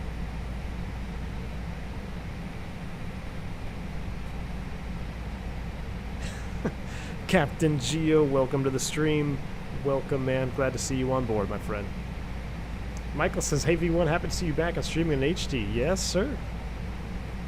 Max says, I'm just coming into SDF and missed my top of descent. That's all right, man. Speed breaks out. You'll be good to go. Rand Cooley says, you should create an Amazon wish list. It gives us another opportunity to help you make the channel even bigger. Ah, Amazon wish list. Okay. That's a good idea. That's a good idea, Rand. I appreciate it. Might actually follow through on that one. All right, Skull 280 at 25. We're coming down. Everything looks good. Let's go ahead and turn the seatbelt sign on. Now, I was going to talk here about something real world scenario. Brakes. flying with the 7.3 guy yesterday, or 2 days ago. I was asking him all about the Boeing and do you guys have brake issues? And he's like, no, we never even think about it. And I think the majority of Boeings, he was saying they actually run the traditional, is it steel brakes or they're not carbon anyway, for the majority anyway. The carbon disc brakes do have an issue with heating. So in a situation like this in the Airbus, everybody has brake issues in the Airbus. Just how it is. So in a situation like this, I'm looking, it's 31 degrees Celsius down there, right? 31 C. I'm a lightly loaded 321 realistically. I'm only 156,000 pounds. I'm well under max landing weight. I've got a runway that is pretty long, right? Runway 8 is, let's look at the 10.9 page here. This is just kind of a real world walkthrough of how I would assess make and break decisions here. Runway 8, 11,500 feet long. Now I know there's a little bit of, actually there's no display threshold on this runway, so that's good. So 11,400 feet. It's hot. You're in Phoenix. It's a little bit higher density altitude, but I'm in a lightly loaded 321. I'm in a NEO, which the NEO, they really slow down quick. You get that huge bypass fan out front, so the fans on the NEOs, that huge N1 blade really does a lot of work for you down low. I mean, they climb out great low level, they slow down really quick, they accelerate pretty quick. All that down low performance, or low up to performance, also comes into mind. When you put a NEO into full reverse, you really start slowing down quick. And I really do believe it has to do with that fan out front. So 11.4, I'm in a NEO, I'm light. I'm probably just going to use manual brakes. And what I'm going to do here is I'm going to use reverse thrust to slow the airplane down, and then I'll gradually get on the brakes. I'll probably make one brake application at about 100 knots, all the way down to about 60, get off the brakes, and then just kind of coast it in. So I like to drag the NEO reversers out a little bit longer, so you could use idle reverse all the way down to aircraft stop if you want to. So when it's real hot, Phoenix, Vegas, anywhere in the desert, Tucson, I'll probably keep those buckets out until I'm turning off the runway in idle reverse. Now it's a little bit harder to do idle reverse with this TCA side stick, or I'm sorry, with the TCA thrust quadrant, because I feel like they want to spring back. They want to spring back into action faster, like out of the reverse detent. So it may not come through on stream, but just a real world technique is I will probably keep those buckets out or the reversers open until I'm at a nice slow taxi speed and I'm pulling off the runway, because you can feel it when especially when you're light. As soon as you come out of that idle reverse and those doors close, you get that forward thrust again, you will feel the airplane start to surge forward. And you're all about, and so you're thinking about, well, if I'm doing a turn with the airplane, I got to keep the brake temps down for the next guy or the next crew or for my flight out. So that is something to keep in mind when you're going into hotter temperature airports. Now, if we were super heavy, let's say we were heavily loaded, like near max, density altitude was high, runway wasn't as long, then I'm really going to kind of go by the wayside of worrying about brake temps. I'm more concerned with stopping the aircraft safely than I am with brake temps at that point. But the phrase situations are situational. In this situation, I'm fairly confident that we're going to be just fine using reverse, nice and easy on the brakes. Now you still may get hot brakes when it's hot enough. You still may get them. Just they probably won't be as hot. You know, coming off the runway with 350 degree brakes is not bad compared to coming off the runway with 550 degree brakes. Captain Tom says, V1, is it common to encounter turbulence coming over the mountains when on essentially the longest straight-in approach in the country, LA? Just got schwacked around pretty good next plane. You know, in LA, if the winds are blowing out of the north, coming in over those mountains, then you will get a little bit of burble. John Wayne is definitely the worst. The Santa Ana winds, they call them the Santa Ana winds for a reason. They will rock you. Burbank is another one, the wind sitting in that bowl. Burbank, John Wayne can be extremely violent turbulence-wise if the winds are set up properly. LA is not terrible. They really got to have a strong north wind for it to get you. But other than that, you know, for some reason, I feel like most of the time going into LA, I have some type of a tailwind on the descent, and then by the time I'm down low, it flips a headwind from the water. But yeah, a lot of the times I feel like I am fighting a headwind going into LA for some reason, or a tailwind, excuse me. Are those default engines? No, these are the Carta realistic engine mods. So Carta has ruined my engine view, wing view. I mean, if I fly an airplane that doesn't have a Carta engine, I get depressed because his engines are so well done. I'm not, trying to throw shade at the default engines or anything, but when he specifically sets out to design an engine, he has the time. He takes the time. I don't know if he has it, but he takes the time to make sure everything is dang near perfect, and it really shows. It really shows out when you use his engine. So there should be a link to all his engine mods. I believe he's got them labeled as the REM mods, or realistic engine mods. There should be a link at the bottom of the description. He has them for the Airbus. He also has them for the JAR, and also for the Flight Factor 757, which is also fantastic. He has 2 variants for the 75, which are phenomenal.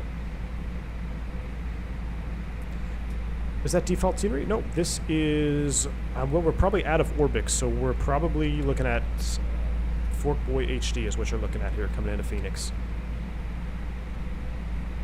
Slam says, I can imagine Burbank get pretty rowdy. Oh, yeah. Dimitri says, you should give Zebo a spin. It has now reached study level status. No joke. Dimitri, if I had it installed right now, I would be doing that one next. But what do you guys... I mean, man, there's so much I want to stream, and I just don't have all the time. But maybe we should do a Boeing week. So maybe tomorrow. I'm going to stream tomorrow. I haven't figured out what time yet, but we're going to stream tomorrow. I want to do the A310. What I'm going to do is I'm going to put a poll up for the commercial members, because I do want to fly the A310. I think the A310 is fun, but I feel like we need to give some Boeing some love here. I want to try the new Zebo. Dimitri, I remember you mentioned that before too. So I want to give the new Zebo a spin. I want to give the 727 another fair shot, and I also want to get in the 75 with the Carta mod, because the 75 is also pretty sweet with the Carta engines on there. So we might have to do a little week of Boeing here after this stream. But Dimitri, I'm going to try to get that latest mod installed tonight, and then look to see that maybe come this week sometime. Blue Experience, great show. Apologies to all blimp drivers and or drone pilots. No offense intended. But yeah, I had a great time with the Blue Experience podcast. I was a guest on there last week. What's today? Sunday? I guess 2 weeks ago, technically. Jack Mackey says Boeing week. And I also want to fly the 350, because I was flying with that 350 guy, and he was telling me all kinds of things about the A350 that blew my mind. So we'll have to bet on, there'll be a poll for the 20K sub tour. When we do our 20,000 sub special, we're going to do another tour. Oops, I didn't want to do that. I wanted to go here and set, what was the meter down here? 29 or 9 or 8. It sets all 3 of them. 29 or 8 set. Auto brakes off. We're looking good. We'll do our LS push buttons on for this approach as well. Wow, it's really quiet out here.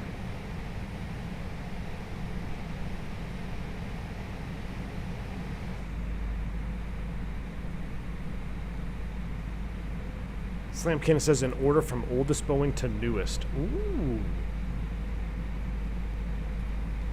Steve Vance says, how have your passengers been behaving? Reading stories.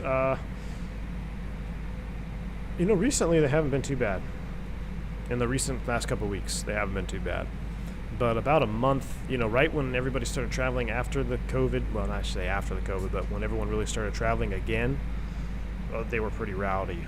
But as of late, knock on wood, it's been pretty decent. Don't forget CRJ drivers, yes. Alexander says the A310 is fantastic, amazing job for my night. Absolutely, I think the A310 is just fantastically well done. See the poll after such a long break? I cannot believe that 6% of viewers don't want more V1 content today. 144 votes, goodness. I guess we'll do it. All right, so then the question is where to? We'll do, where should we fly the 7-3? We'll do maybe Phoenix to, what's a short, good route out of Phoenix? Salt Lake City? We'll go up to Salt Lake. Maybe I'll hop on VATSIM, see if anyone wants to join. I'll probably have to, after this landing, what I'll do is I'll just put up the Be Right Back screen. I'm going to use the lav real quick, load in a new airplane, and then we'll do a Boeing. And then I want to talk about the FO I flew with. He had a lot of good information about the MAX and what happened. Like, legit, he was part of the safety. He was the safety guy for WestJet up in Canada. He's actually Canadian that's come down, he's recently moved. So, learned a lot about the Boeing in general, learned a lot about the MAX, learned a lot about the MCAS. I mean, I literally just picked his brain for probably 2.5 hours. We were flying across the Gulf. I said, hey man, tell me all about this, and tell me about this, and what do you like about the Boeing, and what do you like about Airbus? But one thing I will say right now before we continue on here, our arrival, I said, if you had the choice to fly the 737 or the Airbus, same pay, same quality of life, what do you pick? And he said Airbus all day, every day. Not even joking. And he said the Boeing is fun to fly. Like, it's a fun airplane to hand fly, but yeah, he has no desire to step back in that cockpit alone for the comfort and the, I guess, reduced workload in the Airbus. So that was straight from his mouth. That's not even propaganda from me. Phoenix, Vegas. Ooh, we could do Vegas. Salt Lake or Albuquerque. I don't have a good Albuquerque scenery, Sam, or else I would do Albuquerque. Boston to JFK on VATSIM. That's an interesting one. But I want to fly America West. I don't think they had I don't think that'd be a route they'd fly. Phoenix, Denver. Ooh, that's a good one. Denver. Phoenix, Vegas. Albuquerque. ZLA is online. Lost Wages. Denver. Man, a couple of you guys want to see Denver. Maybe we'll do Denver. Okay, we could do Phoenix, Denver. Hell, that one can't be too long, right? All right, let's go ahead and select speed, 250 knots here.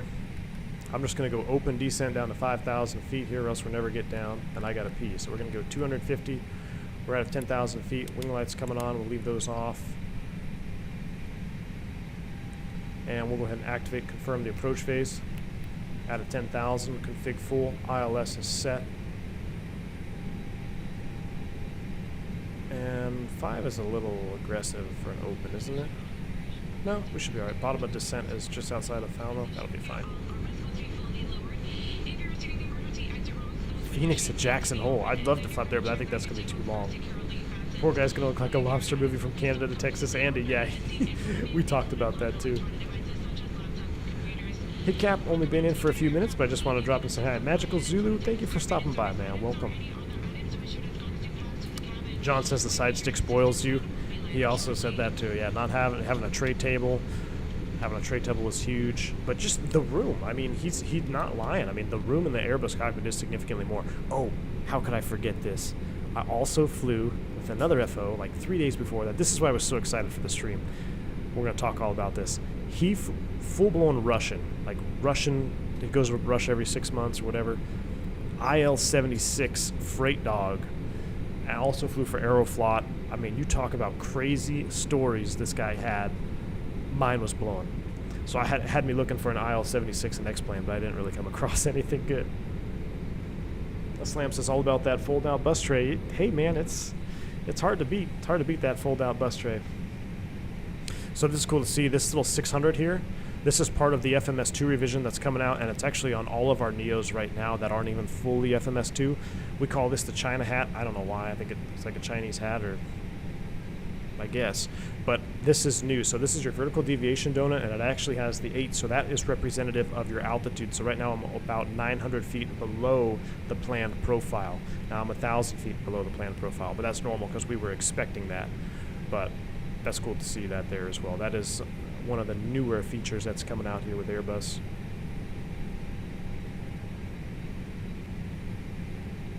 Phoenix, Las Vegas is classic.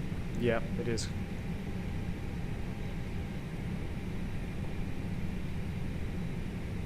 Phoenix to Palm Springs. Ooh. That would be interesting. Golden State said, "No, my best." Yeah, he had some great stories, man. He had one where they were going down the runway, and basically the entire cockpit dash fell into his lap. And I was like, "Would you board?" He's like, "No, we don't abort in Russia." But he was great. I had a great time flying with him. Nice weather reload from X-Wing. Must be awfully hazy today. Alright, let's go ahead and get some speed brake out just a little bit here. I'm going to dial the speed back to 180 knots. We'll just go ahead and say Bourbon 357, runway 8, you're clear to land. Runway 8, clear to land, Bourbon 357. We'll arm it up. Glide slope, blue, Lodestar, Cat 3 dual, autopilot 1+2. Spoid brakes are out. It's supposed to resemble the China hat on a military aircraft tow test. Maybe, maybe that's a Golden State. All right, there's VFE next minus 10. We'll extend flaps 1. I'd be down for Phoenix, Denver. Had a lot of Denver requests. We'll do Denver. I got a good Denver scenery. We'll load that up. Phoenix to Telluride. Ugh, in a 7-3. I don't know if we survive. All right, so we've picked up the Loke.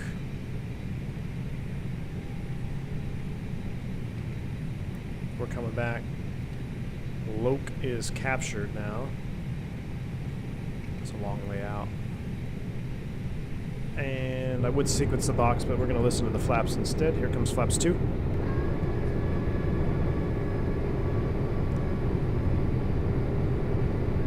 XTA, I don't know. Where's that? I know I've seen that identifier.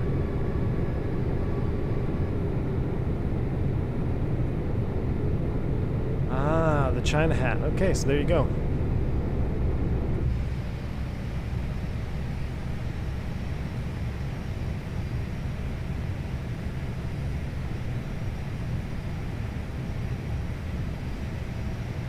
Alright, let's go ahead and get everything here on this approach. 11.3. Growing altitude to be 5,000 feet. There's glide slope star. 5,000 is set for go on altitude.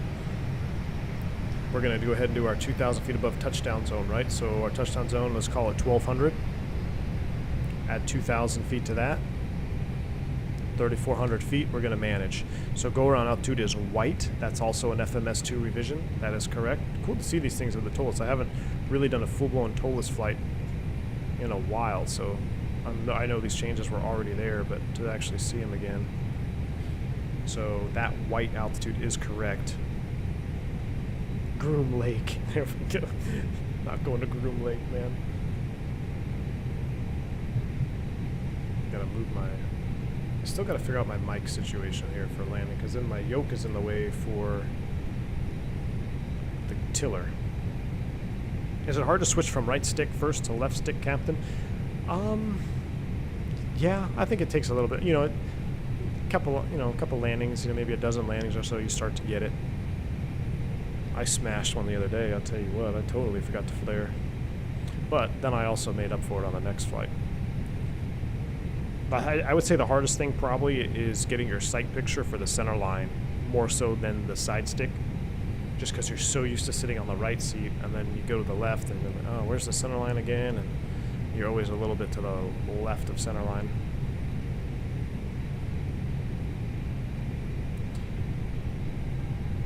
Alright, so here we go. We're going to demonstrate that 2,000 feet above touchdown. Remember, above touchdown zone is 1,200 plus 2,000, 3,400. There we go. Manage speed, gear down. We are VFE minus 10. Let's go flaps 3.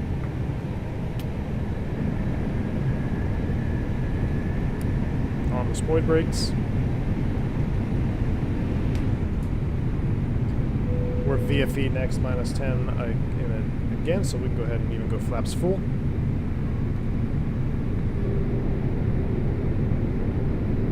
Love it.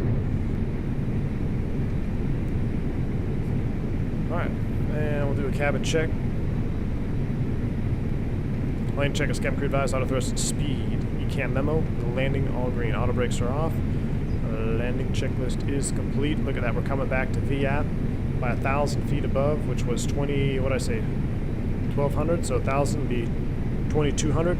Look, we're stable by 2,500 feet, so we even had room to continue. But for those that want to know about configuring, that's where that 2,000 foot zone is a really good place to start, because it'll get you down, get you stable almost every time. This seems really loud. Turn it down a little bit. Alright, I'm going to hand fly this approach, unfortunately, so I gotta get my stick a little bit closer. Alright, Godspeed. Here we go. Autopilot's coming off. We'll leave the auto thrust on because I'm scared. Cat 1.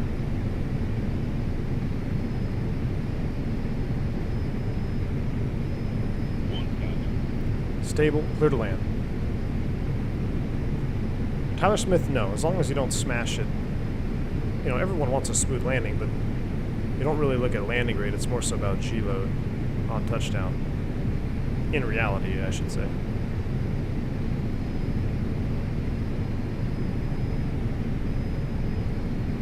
I mean, it's pretty much dead still right here. I have no excuses.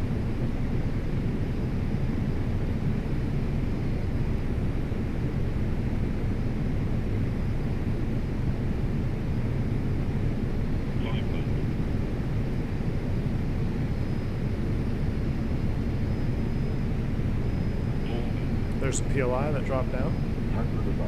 Landing.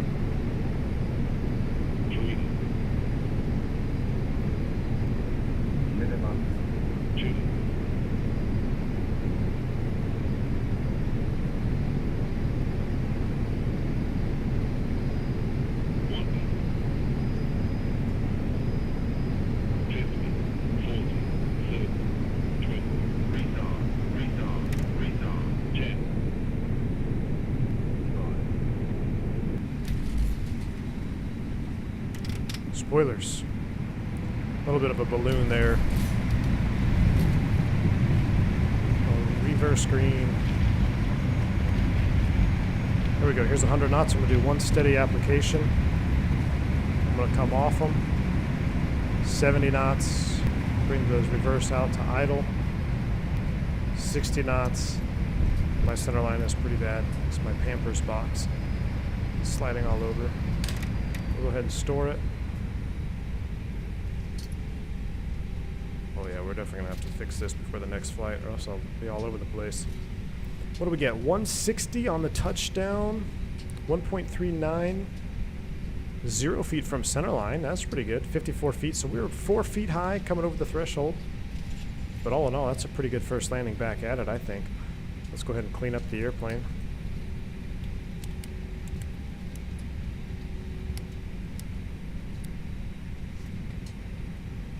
The flaps up. We'll start the timer. And the best thing is we get to see the replay.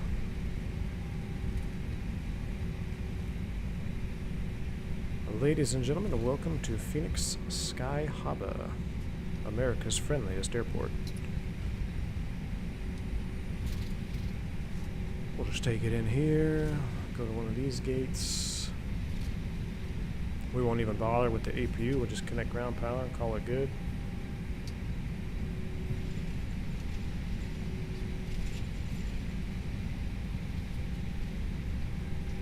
Let's take it to Alpha 9, that sounds good.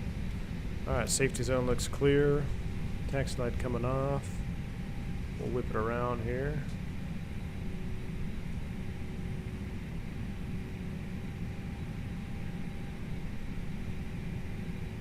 Oh boy.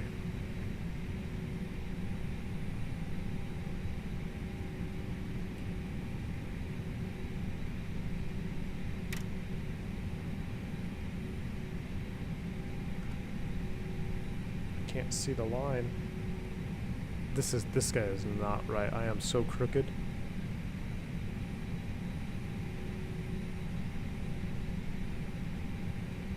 I can tell I'm crooked, but he's saying that I'm straight. We'll see.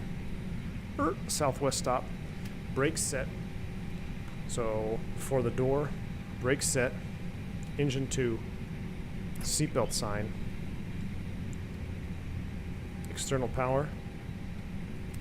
Connected. Engine 1.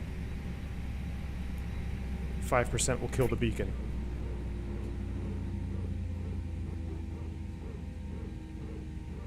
Oh yeah, cooling engines totally went out the window there, Christian. Hey, we're not on the VA thing, so we're all right. But yeah, you definitely with full reverse like that, you got to get a good engine cool down, or else you'd be causing some issues. 5% beacon light can come off. Ladies and gentlemen, welcome to Phoenix, how bad was that parking job? Yeah, look, what was that kind of marshalling? I'm not even on the line. That's pretty terrible. But I have to pee, so let's watch the replay. Throw you guys into replay mode here. I just want to see the landing. Nobody cares about after lands. Oh, we're not quite ready for that.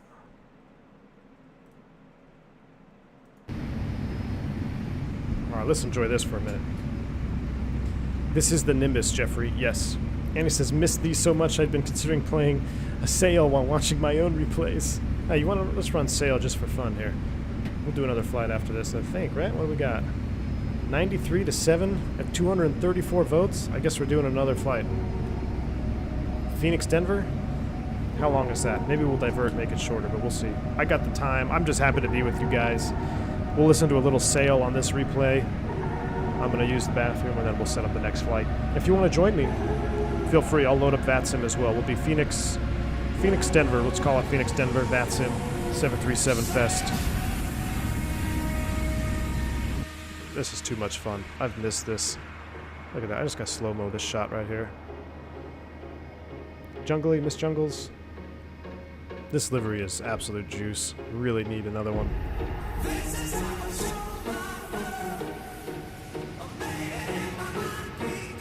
Slats hanging out. I love the Airbus.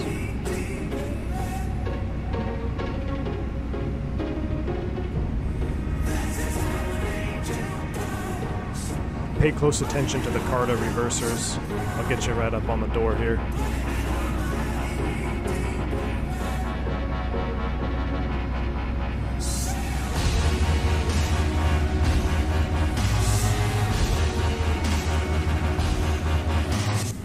It's a little loud, huh?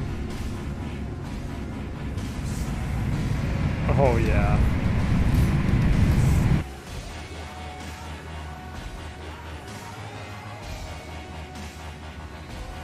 Oh, you know what?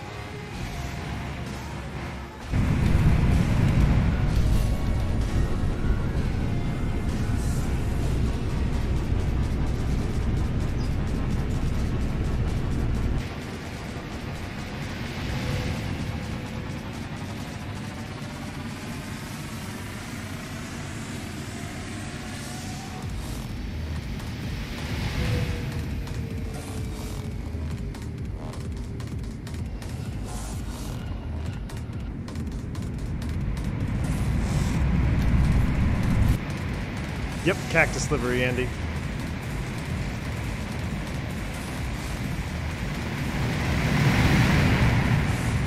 Unreal, love it. All right, one more from the runway.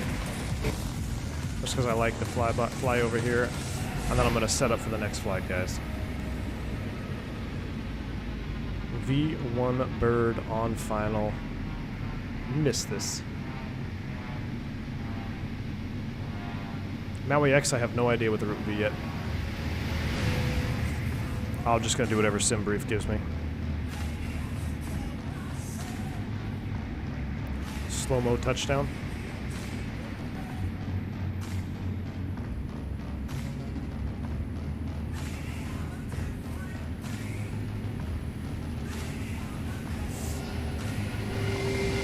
Oh.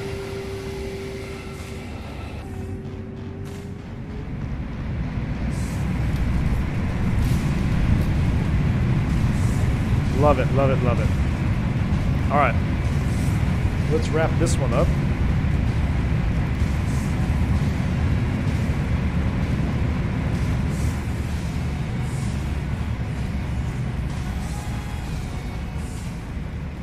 Turn the old sail down. Let's go here, toggle replay. We'll go ahead and turn you off. We'll go ahead and kill the sail music for the time being.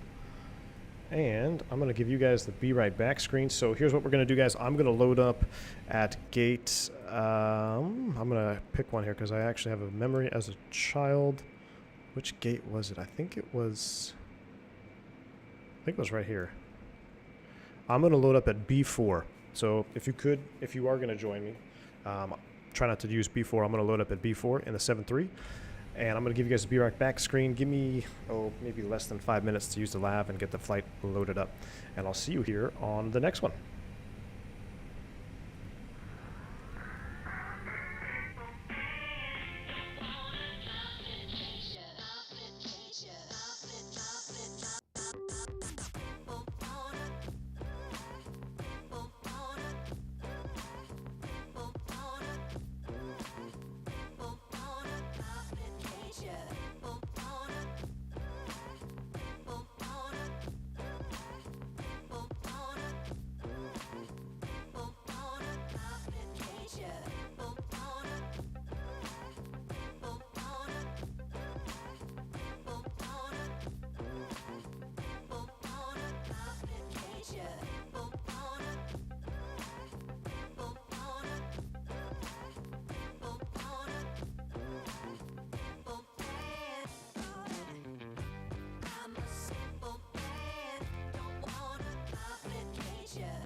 I'm still here. I'm just trying to set up the, trying to get the flight plan files. Give me 1 second, guys, here. Yep. Toilets start flushing around the world. Oh, boy. I just want to get it set up here. I don't know why. Every time I authorize like VATSIM, it takes forever for it to actually go through. Okay, there's a route, 35,000 feet. I'm just going to go ahead and file U. That is good. Let's go here. Connect. AWE. 73. What are we in a 400? Yeah. Oh, we're in the 300, aren't we? Oh well, close enough.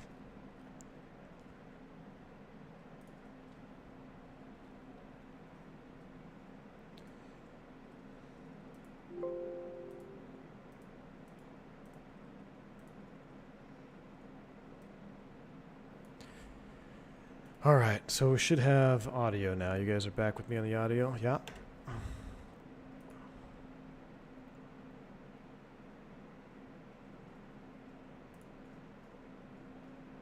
Why does the sim seem awful quiet? There we go. Got our vehicles driving up.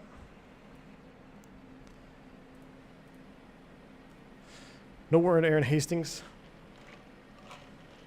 This is literally just an impromptu want to keep flying because I'm so happy that we got a internet backup. I just want to keep flying. That's why, man. So don't feel obligated. We'll definitely have some group flights coming at you here. I might re-update the overlay. So that's Phoenix to Denver. Might have to divert. It's a long flight, y'all. Big Cactus 357. Boom. Get that set up. It should auto register for you. 738, that's close enough. Phoenix, Denver, that's up there. That's good. Jack says, I don't remember that plane looking that good. Okay, here's the thing, Jack. I don't either. And I must have missed an update somewhere because I got back in this airplane. Look at these freaking engine, guys. Hold on, let me get back over here. I mean, look how shiny that is. That is some of the best engines other than Cartas that I've seen. And this is what I love about this classic here. These super squashed motors. I mean, look at that, huh? That is freaking amazing. Ali Mehmed, welcome to Private Pilot, my friend. Welcome. Mateo Chewy, what is going up, man? I saw your comment there earlier. Apologize, I missed it. I was going to the lab. It's a shame I cannot join, but I'm currently watching from my car. Well, listening rather than watching. Mateo, please don't be watching while driving. Trust me, I've almost... it's been a little sketchy if you do that. So just listen. Glad to have you on, man. That's awesome. America West from San Diego to Tucson. Ah, the days. Oh, yeah, Cade. You know exactly what I'm talking about. Do I have better connection? Yes, we're running a fiber connection now. So that's why I normally am not a two-leg kind of person, but we are two-legging it today because I don't want to stop streaming. And it's kind of a good stress test. This is a good stress test for the new setup here. Make sure the office isn't catching fire. Make sure that everything else is good. So that's kind of why I'm doing this as well. Let me go ahead and make sure I'm probably going to bump my mic here. Don't want to, the yoke, the whole yoke thing in the Boeing just gets me. It's so much better to not have a yoke. Look at that wing view. Why is oh, you know what? I got to switch my throttles out here. Let me move this over. So I still need to get a right-handed throttle setup. Probably going to be looking for the... All right, there we go. For that honeycomb throttle whenever they become available again. All right, some juicy engines. I know, I hear you. This is a 733 or 734. What are we in? What is this? This is a classic 737 300. But yeah, I don't know why it says 738 on the overlay. Just don't pay attention. Did they update the sounds? So I think the sounds have kind of gone downhill in the last update, but there are some really good sounds. I'll show you how to make your engine start sounds even better. Steve says, sweet on the fiber. Love it here, especially with Microsoft 2020. Yes, we're going to be in that next. With this new internet, does that mean later streams so I don't have to wake up too early? Anthony, absolutely, man. We're going to do some later streams, although I'm going to be coming to the office packing because being out here late night, I don't know, a little sketchy. So, but as a good Texan, I'll be packing heat when I come here if we're going to be doing some late night stuff. But Yeah, absolutely. All right, let me try to get my best Boeing impression going on here. My best Boeing impression, guys. Let's go ahead and go batteries on. I don't need that. I don't need to arm those yet. Let's do the ground power. I love doing this. Ground call. I want to do connect ground power unit. Boom. We'll go ahead and go ground power on. Arm those. We'll keep those on, turn those on. Don't need anything else over here. Off, off. I want the logo lights on. Chicks dig logo lights. That's all we need. And we also need the position lights. We could turn... Are these on or off? I can't tell. What is up with that overhead view? Yeah, those are all off, I guess. Alright, cool. That's all set for now. Although we are in Phoenix, it's going to be pretty hot. So let's go ahead and get the APU started as we get the air running. And then we'll continue with the rest of the setup. Oh, but I also want to get the alignment started as well because it takes a while. Oh, shoot. Hope I didn't just mess it up. And we'll go to heading status. 7 minutes. Take a listen. Lauren, I saw your comment there. She said, I wish they had this livery for the Zebo. Oh, yeah, me too. This is one of my all-time favorite liveries. Jeremy, there you go. He's the guy who always informs me on the sounds on this airplane. He says, X-plane update broke the sounds. They're working on FMOD. Okay, so that's... The sounds are a little bit not as good as they used to be. They used to be fantastic sounds on this airplane. But we're going to go ahead and give it a shot anyway. I think it's still pretty good. So... Nice little APU spool up there. We'll go ahead and go APU on gen. And that way we can get some airflow. Let's go auto, APU bleed on. That way we can start cooling this puppy down. Max cool. And then let's go ahead and go from the top down. This is how I normally do my Boeing. So 1, 2 is good. Audio's a little bit low. Test is normal. And flap devices, that's good. Leave the yaw damper off for now. No fuel pumps on. APU gen, that's good. We'll go ahead and turn galley power on. We're on APU gen. I like to see what's going on up there. That looks good. Window heats can come on. Test. I don't think that works, does it? Or power test. There we go. Perfect. Awesome. We'll leave that off for now. Everything else looks good here. Duct temperature's coming down. We got our bleeds on. Beautiful. All right, if LA Center is on, do we need to file with him or call him? Let's see here. Let me get the FMC loaded up. 25.8. I do want to make sure I have my 258. Perfect. There we go. Make sure I have my views set up. And Unicom. Last thing I need is the flight plan. Where is the flight plan by PDF? What I'm going to do is I'm going to download this to Avitab. And then one of you guys were awesome enough to tell me that if I reset the plugin for Avitab, then it will have the new chart. So I'm going to do that. I'll turn you back on, pop it back out, and there we go. Phoenix, Denver. Beautiful. All right, let's come down here to the FMC. All right, here we go. Yeah, Jeremy, I agree. Used to be famous for sure. Sin City says, I'm the United 738 to your left. I'll be joining you today. Excellent, Sin City. Love it. All right, GPS left position is what we want. We'll put you there. Reference airport, KPHX. There we go. We're going Phoenix to Denver. Man, it's been a while since I've done one of these. We're going to go route, departure, Phoenix. I'm going to take off runway 8 on the... Oh, I hope... Do I have it? Yeah. Marble 1 to Uper. Activate that. From there, we are going direct to Schnapsh. Schnapsh. SHNPS. Execute. From there, we're going to join the Tabar 2 into Denver, which I absolutely hate picking runways. What in God's name are we going to be landing in Denver today? Phoenix is handled by Albuquerque Center. All right, cool. So we don't need to be talking to anybody. Dimitri says, did you remember to turn experimental model on for this plane? It's a lot better in it. I believe I do. Well, I think I do because I've been flying this airplane a little bit off stream the last week or so, and it's been handling well, and I think I do have it on.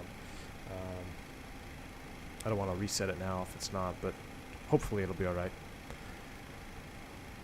The last couple times that I did fly this airplane, though, I really enjoyed hand flying it. And I can see where, what, 3 miles haze? What the hell? I could see where Boeing guys would, really love the hand flying aspect of this airplane, because it does seem to hand fly pretty nice. Airport. This is why I hate Denver right here. This is why I hate Denver. Look at this. How the hell are you supposed to know what runway you're going to land on? We're coming up from the south. The winds are calm. I'm going to set... I know they don't like to land on 3-5 left. I'm going to plan 3-5. That's a long taxi. Let's plan for 3-5 left. That way we can just taxi to the gate. ILS 3-5 left. And what was our arrival? It was the Tabar 2 off of Schnapsch. There it is. Execute. Alright, boom. Our route is in there. Alright, a knit ref. Let me actually go back to the menu. Oops. Index. Perf. Alright, so according to SimBrief, we need... go back 2 pages. Gate fuel, we need 12,400 pounds. We're going to come up here. Denver's landing south, 1617. So, okay, great. We'll change it en route. Let's do... what did I say? We need a gate fuel of 12.4. Let's round up to 12.5.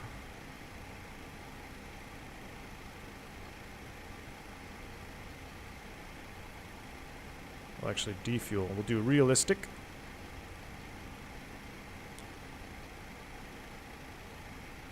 And if I randomize it, will it screw it up? Okay, there we go. Phoenix Sky Harbor traffic, WestJet 0562, pushback from gate 8. WestJet. Alright, there's 104.6, so we'll come back down here to the FMC. Our gross weight is, or I'm sorry, our zero fuel weight is 104.6. Execute a reserve, we'll do 5,000. Execute cruise altitude, what did we say? 350 is set. Execute, and one limit. I want to do maximum Toga, right? So I don't want to do assumed temperature. So I'm pretty sure if I do that, a TO takeoff, not a derated one. That's what we want to do. We want to do flaps 5 for cinematic purposes. 4.2 on the trim, which should be...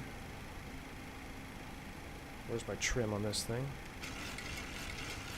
Right about there. Beautiful. Let's go back up top. How are we looking on our alignments? 3 minutes to align. Perfect. Let me... why is my window heat overheating?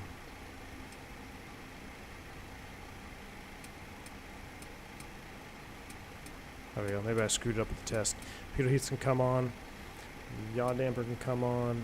Fuel pumps can come on. We've already got that. We no longer need ground power, so we'll go ahead and disconnect the ground power unit. And we've already got air conditioning blowing here. Can I go high? Maximum air conditioning. And this is one thing I always forget here, is the hydraulics for pushback. Why is Uper so far from the up? Surely the namesake waypoint should be in Michigan. That's a good point, Uper. That's a good point, Lauren. Dimitri says, a little tip from a real 7.3 pilot. If you use the loading utility and move load aft forward to get 21.5 CG, your approaches will be a lot smoother. Really? What are we at? We're 26. Like, he wants 21.5? That might screw with our... well, this says CG at 22%.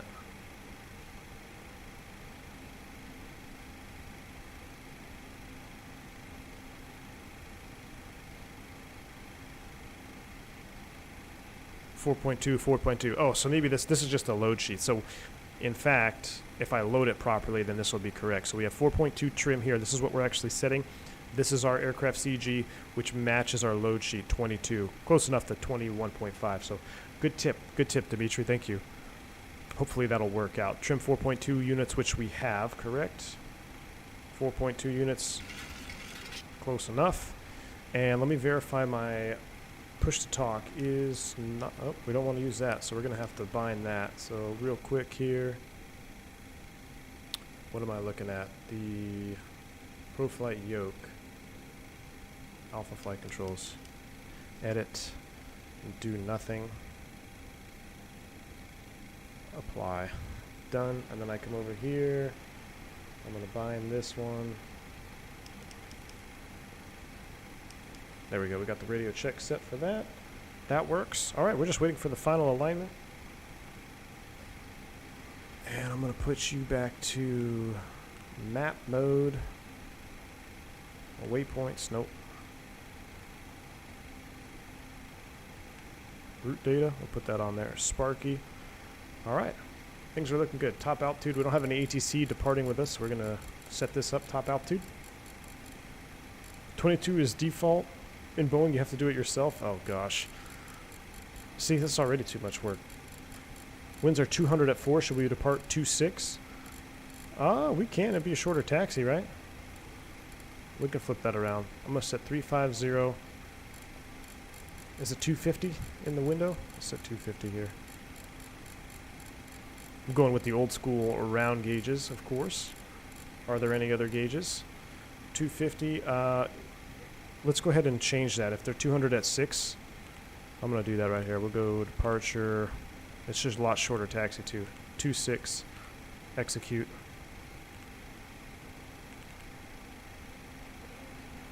And that should be good. I'm going to put you on the legs page. I'm going to put you on the N1 takeoff V-speed page. Perfect. All right. I think we're just about ready. Now, there is no pushback. I can't get the pushback to work with this, so what I have to do is just use the manual pushback. Westjet 0562, Phoenix traffic, will taxi Kilo, Charlie, and Bravo 14, runway 26 for departure. Phoenix traffic. Scarab traffic, Cactus 357, departing off gate Alpha, or Bravo 4 here, we'll be going to 26.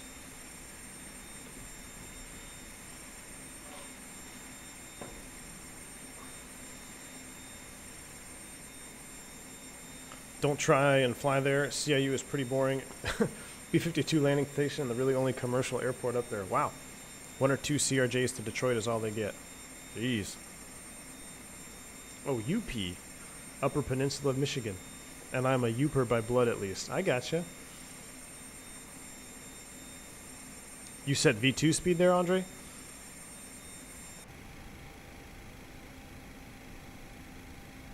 Same numbers for, yeah, for 2.6. So V2 146. Welcome to Jurassic Park plane. We'll set V2 plus 10. That's an Airbus thing that we do. All right. Let's do a quick checks list here. Pre-flight physical reviews, oxygen tested, transfer is normal, window heat is on, hydraulics. I don't know how to set them, so we're going to leave them the way they are. Flight instruments are set, parking brake is set, engine start levers are in cutoff. Yeah, we did all this. Fuel pumps are on, passenger signs. Ooh, they are on auto. Auto brake. Ooh, you set the RTO before. RTO is set. FMC complete. Speeds. Oh yeah, MCP V2 heading altitude. There we go. So heading is basically 251, slight right turn. Perfect. Doors and windows closed. Anti-collision light on. Where's our beacon light? There it is. And transponder as required. You know what? That's probably a good thing to know where it is. Where is the transponder? Right here. So for VATSIM, TA, RA, and we're going to go straight to on 2000 for VATSIM purposes. All right, let's go ahead and do the default pushback. Do a power back. I don't think you can do a power back in the 7.3, unfortunately. I mean, you can if you want to go off the end of the runway because you freeze up your T2 sensor. like that happened in real life. But yeah, whenever I try to do better pushback. Pushback failure. No suitable tug for your See? aircraft. I don't know why I get that here, so we got to use the default one. So we'll go ground call here, and we will go. Let's just go straight back. Godspeed if anybody's behind me. Brakes released, pushback in progress.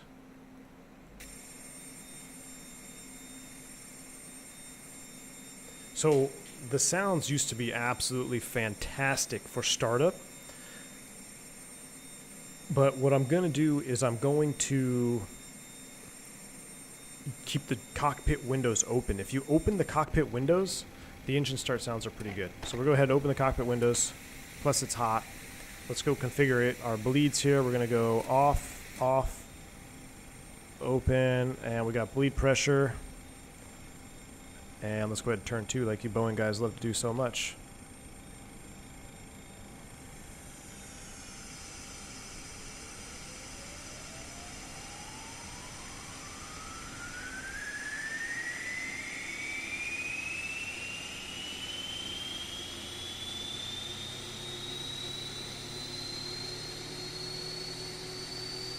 I love that engine.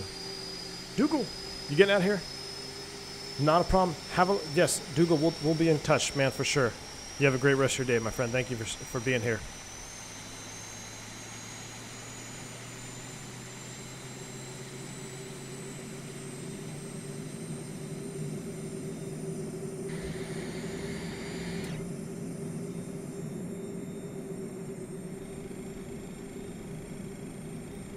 Phoenix traffic, West 0562, departing runway 26.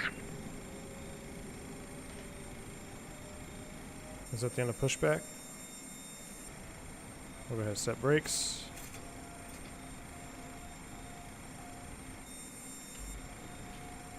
Good start on 1. Let's go ahead and turn engine 1.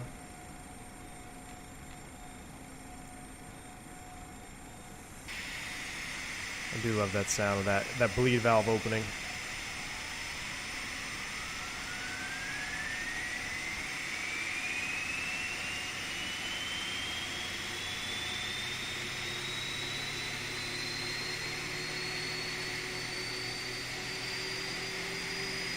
What's with the really shiny chrome? I don't know, that's just part of the livery, man.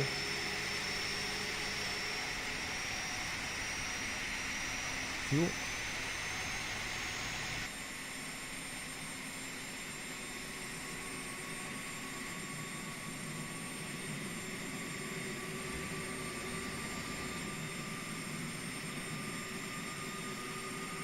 Such a good laser. Such a good livery.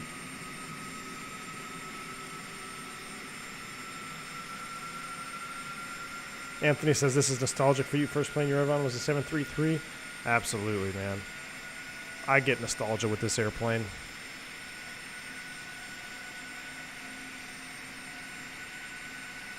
Looks too new for a classic. Alright, let's go ahead and close these doors here real quick. Alright, we got 2 good starts. And we don't want to do a dual bleed, right? So we go auto, AP bleed off, auto, auto. That's good to get our recircs on. I think everything else is good up top here. That is good. We're doing flaps 5. So that's 3 clicks.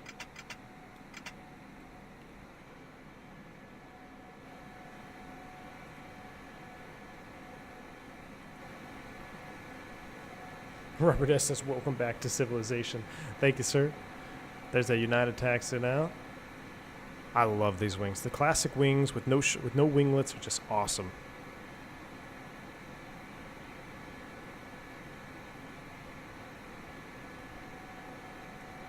Sounds are still pretty good, better than a lot of stuff out there. Yeah, I don't disagree. They're still pretty good, but when IXEG had everything fully working, the sounds were just amazing. Like top sounds in the sim. All right, that looks good. Let's do a quick flight control check. Rudders work. All right, let's do it. Brakes off, taxi, recall. I love this part right here. Listen to this spool up.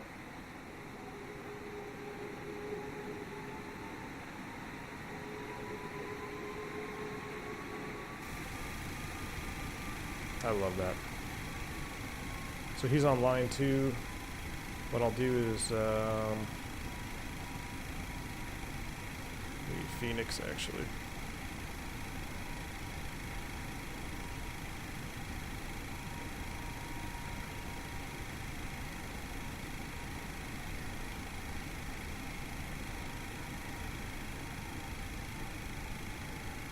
I need a really good sound pack for this airplane.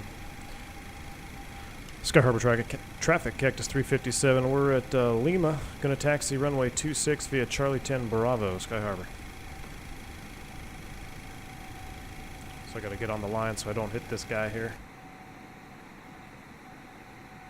Cincinnati, you're going to hold short of Charlie so you can pass me on the left. Awesome. All right, thanks, dude.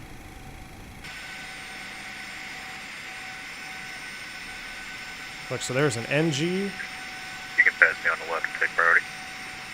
Roger that, thanks for rolling.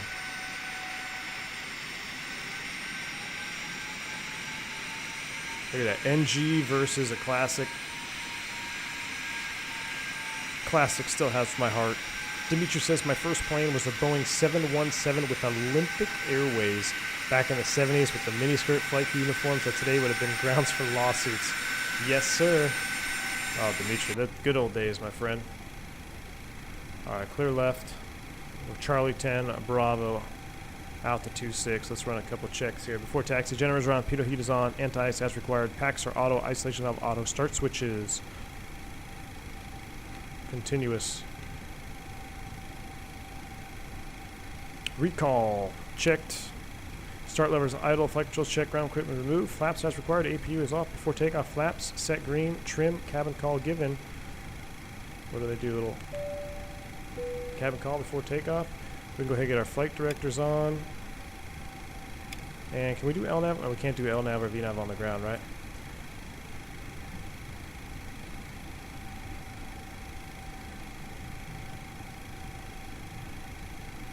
Hooters used to have Classics in the 732, yep.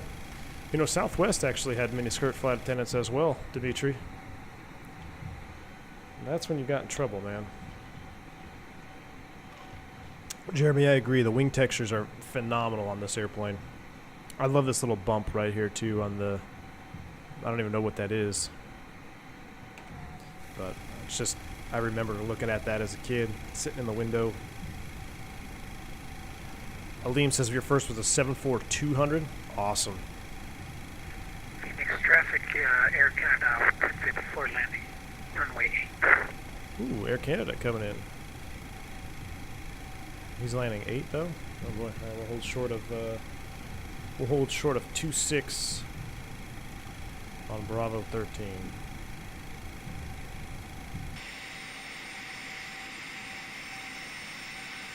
I'll turn off the. See you're waiting for takeoff. I'll clear the runway as soon as I'm down. Not a worries. Take your time, man. We're holding short 26.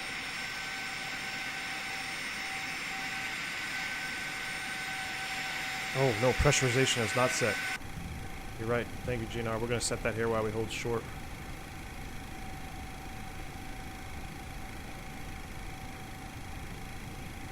Oh, jeez, yeah.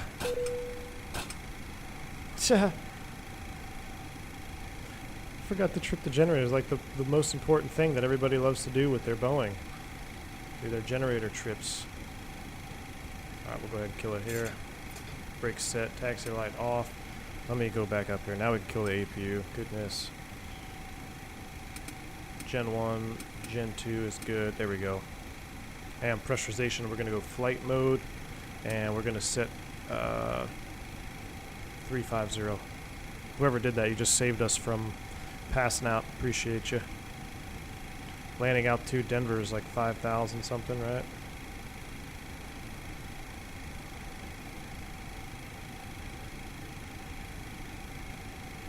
$5,000, 5,200. We'll do 5,200 for now. I think it's a little bit different. Let's check it when we get cruising. 5,200 is set. Air Canada is landing.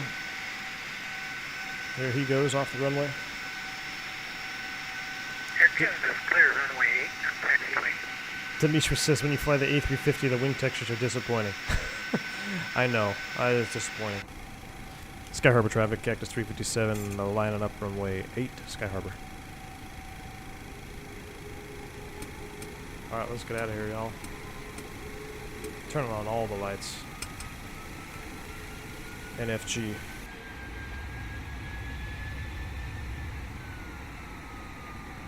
Thank you, Junar. Sky Harbor traffic, Cactus 357, departing a runway 26 out to the north, Sky Harbor.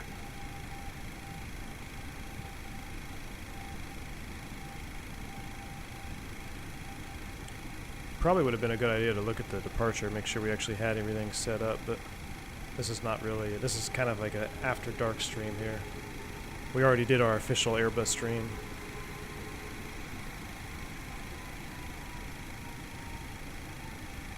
I almost heliosed myself. Yeah, you're absolutely right, Dynasty.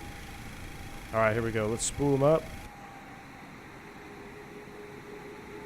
Sky Harbor traffic United 2325 short of 26 at Bravo 13 in sequence. Where's my Toga? There it is. Toga. Auto throttle.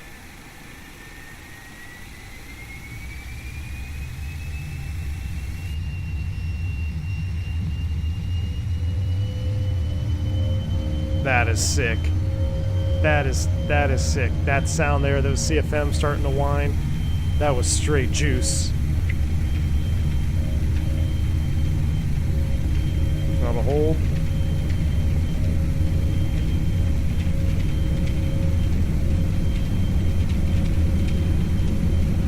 V1, rotate.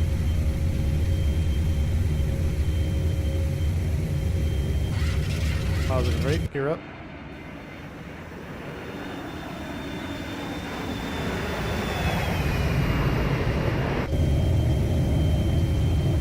Feet, we'll go LNAV.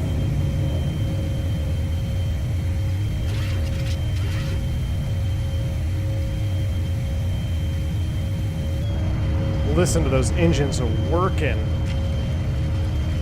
Gosh, that's amazing. All right, there's acceleration. We'll go VNAV, N1, VNAV speed. We'll just keep hand flying it here.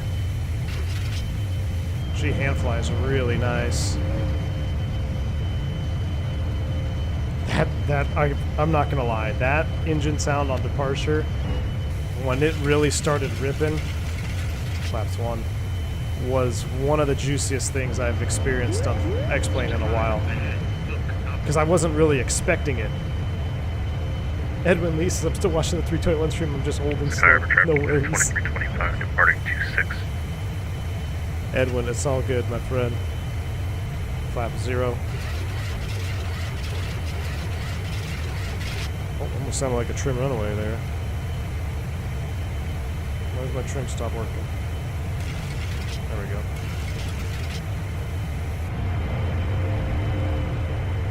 Another flyby.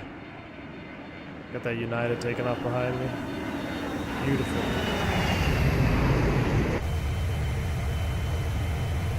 Alright, I'm gonna see if we can clean up this box here a little bit. Let's see if we can shorten our route here. We're gonna go legs. How about we go Zyla? How do we do it? I forget how to do it on the Boeing. I think we just go legs. Boom, boom, execute. There we go, starting the turn. Sky Harbor traffic, Cactus 357, we're 5.3. Climbing to 350, departing Phoenix to the north. Last call, Sky Harbor.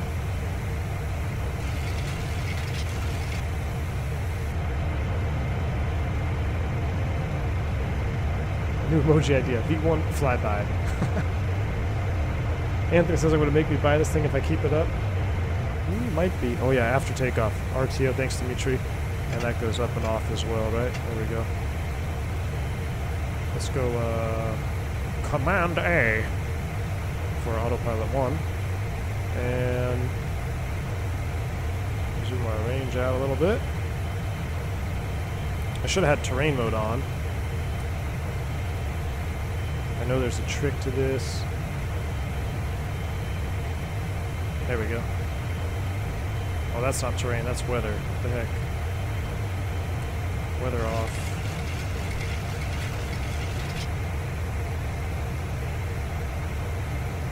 I know there's a trick to get terrain on.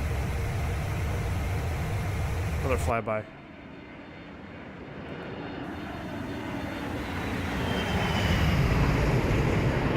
Slam, I know, I hear you. I gotta be careful with that FMC. Also don't know why it wants to do that. Let's go ahead and just go.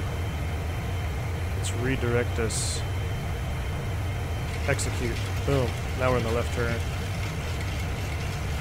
Back to the left. There's 10,000. Kill the lights. I guess we'll leave those in continuous. Logo off. Wheel well off. Let's do it after takeoff. Bleed air is on. Skyharbor traffic unit 2325 out of 5,000 departing Phoenix north. Final call for Sky Harbor. We are pressurizing. That is good. Landing gear is up and off. Flaps up. No light. Altimeters are set. Let's just do 2992 here in a little bit. She's having a hard time getting on this track here. And we also have to sync the heading bug. Most annoying thing in a Boeing right here. There we go. I just set to isolation valve to auto. Oh, sorry. Yep. I'm a big auto guy, you know? If there's multiple options and one of them's auto, I'm a big auto guy. It doesn't really steer you wrong. Turn it down a little bit here. Look at that view, though. Look at that view. Are you on Unicom? I'm not hearing you. Is your mic on PA? It probably is on PA. That's probably why nobody heard me, huh? 122.8. It is. VHF1. My bad. So I was basically ghost mode out of Phoenix Sky Harbor. But hey, we got it, guys. We're out of here. Alright, let's go ahead and end poll. That was a great poll. We'll see how we do here. We'll keep flying. We may divert somewhere shorter. We'll see. Why are we leveling off, it seems like? Uh-oh. Oh, shoot.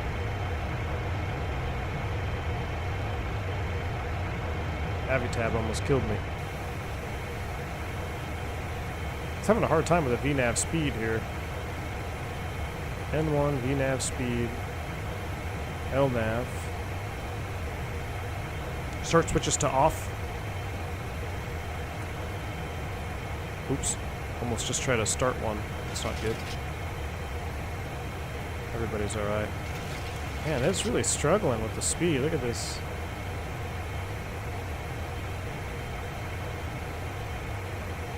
Connect this disco there. What's our climb? 291.73. Let's just do 300 at 7.4. Execute. See how that, if that cleans it up a little bit here. It's having a hard time maintaining that speed. Slam says I'm sweating watches all this work. Somebody asked a good question. He says, does the 7.3 have more to set up than the Airbus, you know, in real life? So realistically here, when you look at this cockpit, it is clearly more buttons. There's more manual things, such as the generator switching over, getting your hydraulic pumps on, getting your window heat on. These are all items I can see in the Boeing that are automatic in the Airbus. So generator, that's auto switch over, other than the APU gen, so we do manually switch to APUs.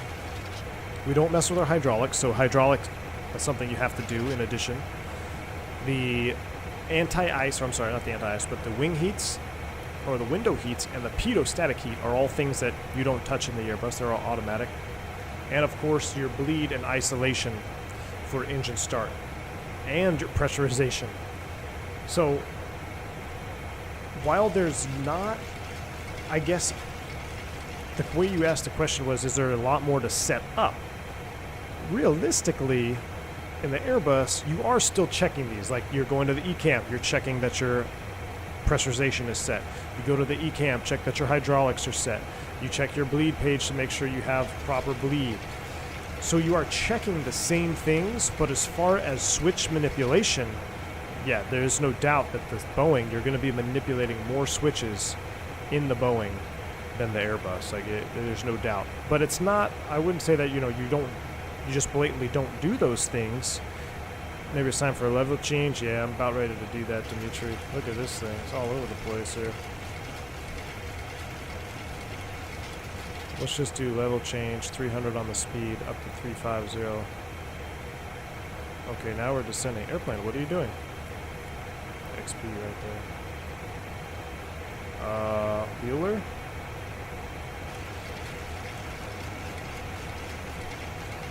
Okay, I did a couple flights with this and I did not have this issue before, so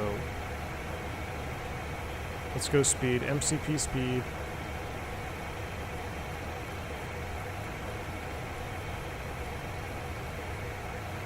Level change. N1, level change.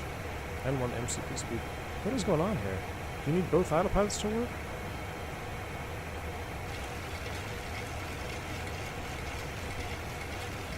Hold on. My airplane.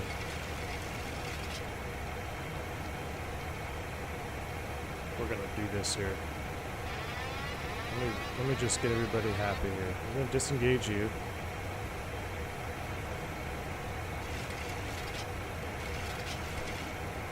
Auto throttle is still on, doing auto throttle things. Let me get you manually set up here. There we go.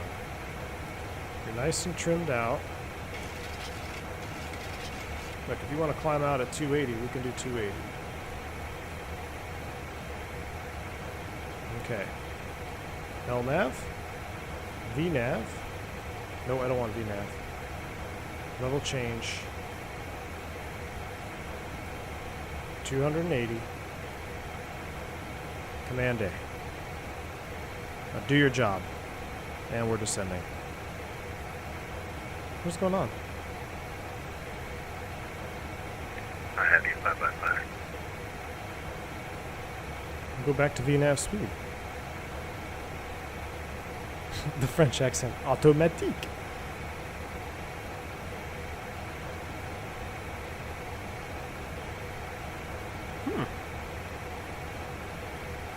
Lauren V, yeah, so many tests to do in the 7.3, the Airbus does itself. Yeah, so the Airbus will do those tests, and if it detects anything wrong, it'll let you know.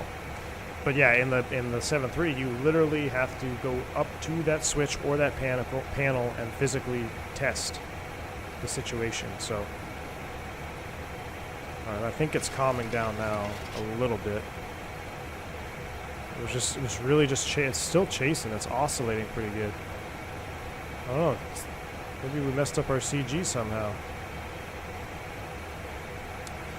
Kate Foster says, you were an Embraer guy, right? Yes, I was.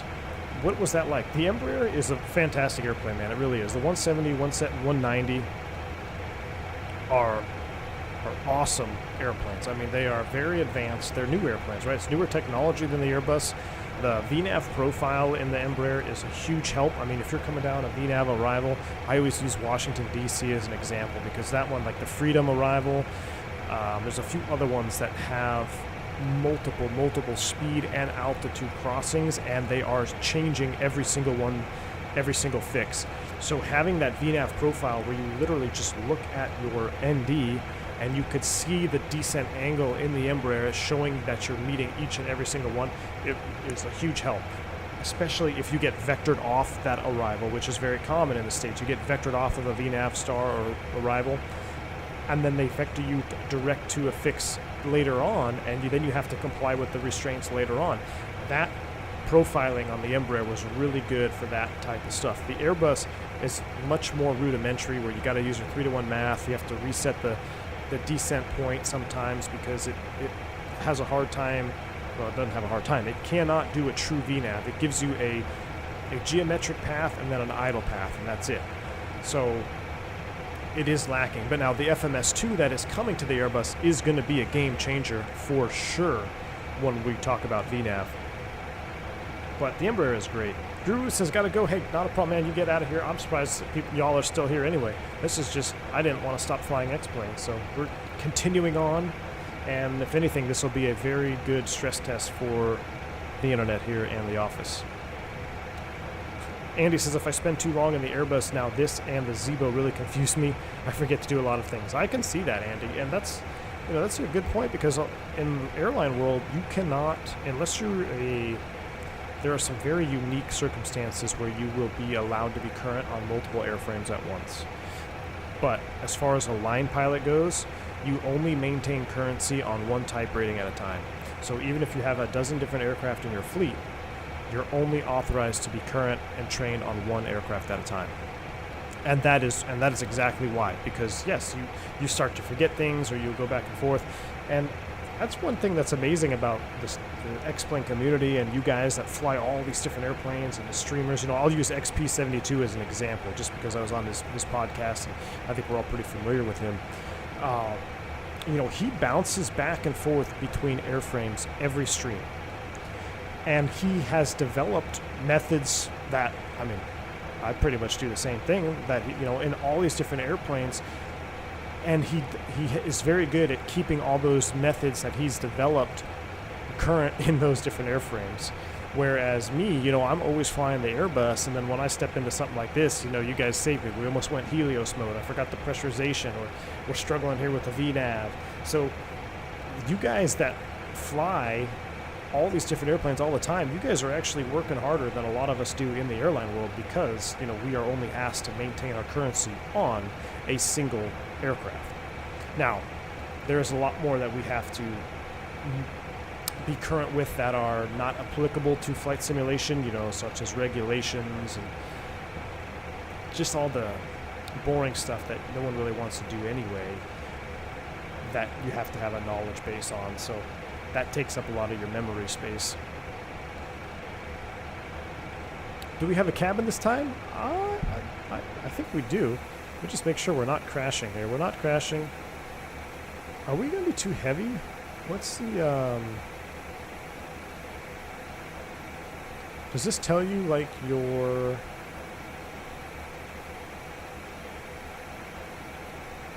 cruise altitude? Optimum 37, yeah, so we're good. Yeah, let's check out the cabin. Definitely a little bit dated, not gonna lie, but at least you got one, right? Here's our first class. That's kind of a cool shot there. Oh yeah, we still have a cabin. Old school. Got pizza with my name on it? Hey, Swifty, get out of here. That sounds amazing. I could go for some pizza right about now.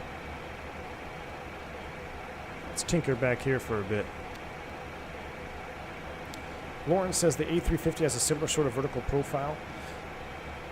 Might that come with the 320 with the FMS2? Yes, Lauren, as far as I am aware of, the FMS2 will have a fully functioning VNAV as opposed to what we are using now in the Airbus, which is, I always revert back to it, it's an idle descent and a geometric descent. So it will literally plan I say literally a lot today. I don't know what's going on with this. I apologize. So from top of descent to the first waypoint, it will have an idle path, and then from there on it has a geometric path to meet constraints. And it can, when you get vectored off or you get a speed adjustment or anything that is not exactly how the box had it planned, it can really start to get finicky with you. And I think all Airbus drivers over time, you develop your own ways of dealing with that. But the FMS2 is a true VNAV coming to the Airbus, so that'll be exciting to see. Juan says, with the E-Jet, can you set up the VNAV and cruise, take a nap, and wake up? Yeah, Juan, you can do all of that, but it won't configure. It won't configure by itself, but you don't even have to do that. You can take off, suck the gear up, put the autopilot on, set your bottom altitude. I think you actually have to get the cruise altitude first.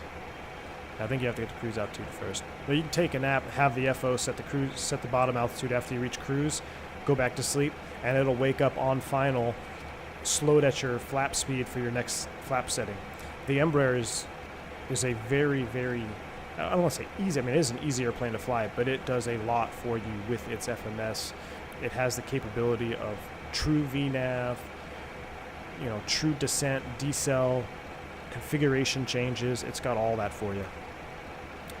Slam, I think somebody mentioned that there is a free BSS pack for this bird, but I don't know. I have not tried it yet. I'd be curious. Dimitri or Jeremy, have you guys messed with the BSS pack for this bird since? I do love the internal sounds and the click sounds, as Jeremy said earlier. I mean, the internal sounds are pretty good, but they used to be just absolutely juicy, and the updates have kind of broke them. Here's a flyby.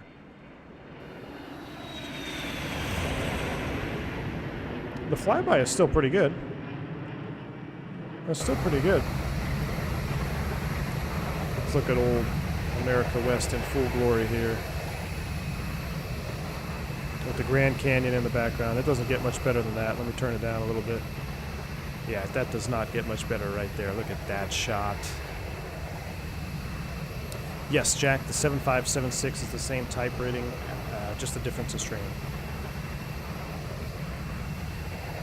Anthony, I'm sorry to hear that, man. You got the vid, huh? That sucks, dude. I'm sorry. I hope you're feeling better. You know, if taste is the worst thing that happens, I mean, that's okay, I guess, right? I mean, it's better than something severe happening, but I can see where that would be really annoying. Did I fly those 170? Yeah, so Juan, I flew the 170 and 190, and I also flew the 170 and 175. Technically they are different, but as far as type rating goes, they are the same. Same type of differences training. You know, you get typed on a 170 and you do differences training for a 190. But you do have to do operational experience or IOE in the 190 as well as the 170 to be qualified. So yes, it's the same type rating, so you can maintain currency on a 170 and 190, but that's because it's the same type rating. So I did a lot of 190 charter flying, is why I was flying the 190. And did a lot of casino flying, flew for Harris casinos. Wild West, man. You take a 190 into a Podunk airport in the middle of nowhere. I actually had a slide story where we popped the slide. Well, I didn't do it. Flight attendant actually popped the slide in Northwest Arkansas when we were about to take a whole squad of cheerleaders down to Florida. It was a very sad day. Nobody got to go on the airplane. We had to sit there for 3 hours, a ferry it somewhere else, sit for a day while they reloaded the slide. But yeah, you taking in basically a mini 7.3 into these little podunk airports that have never serviced anything larger than a Citation jet. It was pretty cool.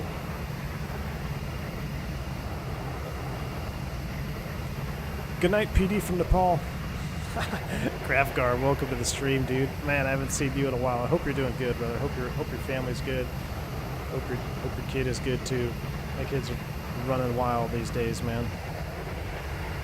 Hopefully we'll be able to catch up in TeamSpeak here pretty soon.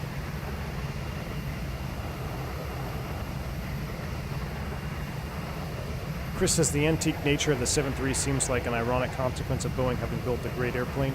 Airlines have demanded they keep building the same thing for 50 years. Yeah, Southwest played a big role in the lack of development in the cockpit of the 7.3 because they wanted everything the same. They played a big factor in that. Jeremy says the BSS will hold you over to the next IXEGF mod. All right, well that's good. I'll have to try that after this stream. I'll probably load up that BSS pack, make sure next time we do get in this bird, we'll be all right. Sin City, you got a friend that flies 170 for MGM? Awesome. Yeah, the Embraers are great birds. They really are.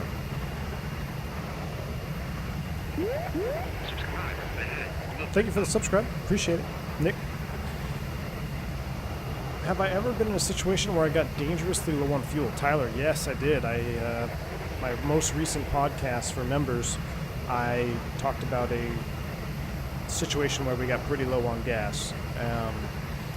You know, there's so many rules and regulations with fuel requirements and fuel planning, especially for airline operators, that sometimes you can get complacent, you know, thinking, oh, you're always going to have enough fuel. But there are times and situations that can develop that unfortunately will put you in a time or fuel critical state. And we got pretty close to one of those. It was on one of my podcasts. But long story short, we had to do a couple go-arounds, change the airport around. There was weather.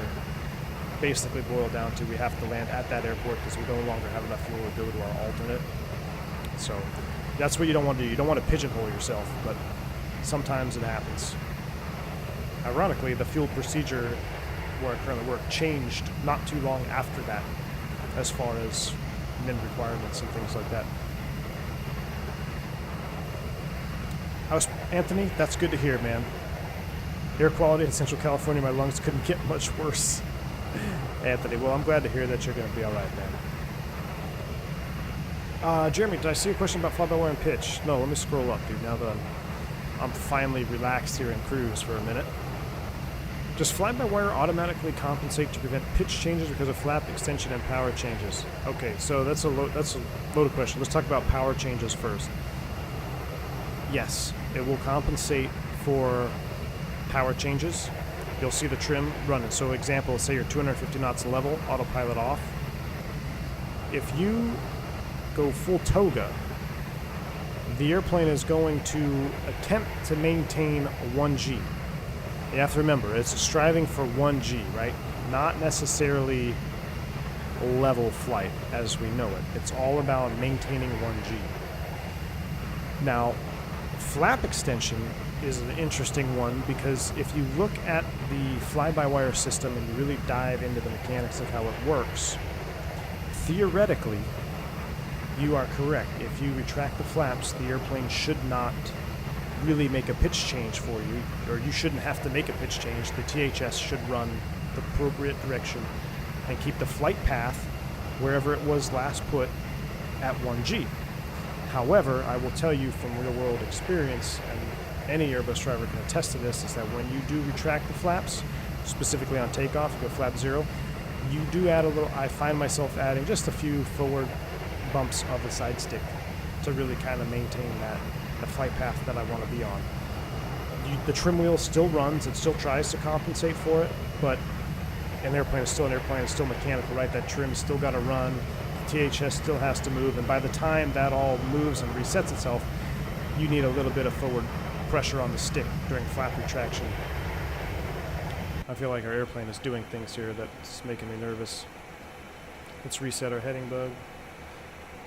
But yeah, Jeremy, theoretically it will take care of that for you, but remember, it's not, people often forget, oh, it should just maintain level flight all the time. It's not level flight, it's 1G.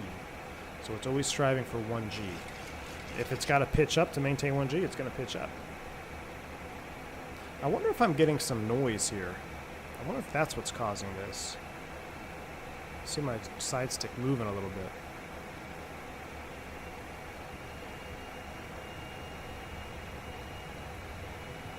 Alright, there's 350. We should be leveling off. Uh-oh. 650. This airplane is really struggling to maintain level here. Dimitri, you jinxed me, man. I haven't had an issue once. Now it's giving me issues. Denver Center, good afternoon. Cactus 357 or level 350. Cactus 357, Denver Center, hello, squawk 6576. Squawk 6576 for Cactus 357. I don't know why it's doing this weird thing here. Alexander says, I'm back. Try to watch my 1-year-old boy. By the way, V1R is a Brazilian currency. Sorry, sorry, man. That's my fault. I thought,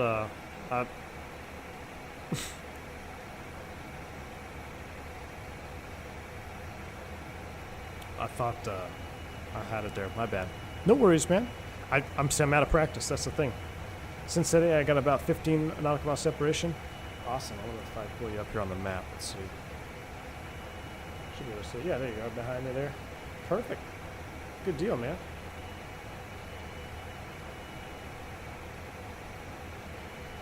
Chris says the E170, there was an E170 FO in the 738 course I took at DFW last weekend. He says there are a lot of similarities in the way the two approach automation. Consensus between him and our instructor is that A greater than B. There you go. Really?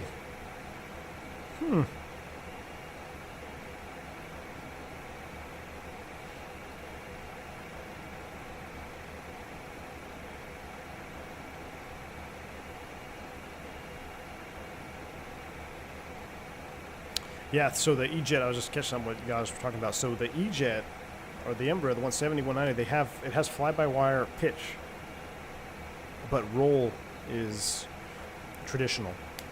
Now, the pitch is, they have what's called... 700 to contact 57 miles east of the Tuba City. You are welcome. Oh, that's us, Cactus 357. The pitch feel units, or artificial feel units, I believe is what they're called in the Embraer. 10% or good afternoon. United I actually had one of those go bad on me. Pretty gnarly night when those went bad, and we were flying into Tunica, Mississippi. Little podunk airport in the middle of nowhere, Mississippi. Awesome town. I mean, Tunica, if you guys have never heard of Tunica, Mississippi, just look it up on a map. It's pretty much middle of nowhere. I had some of the most fun nights of my career in Tunica, Mississippi, with some of the crews, and just a good time. I mean, they know how to party down there. Deep South, awesome stuff.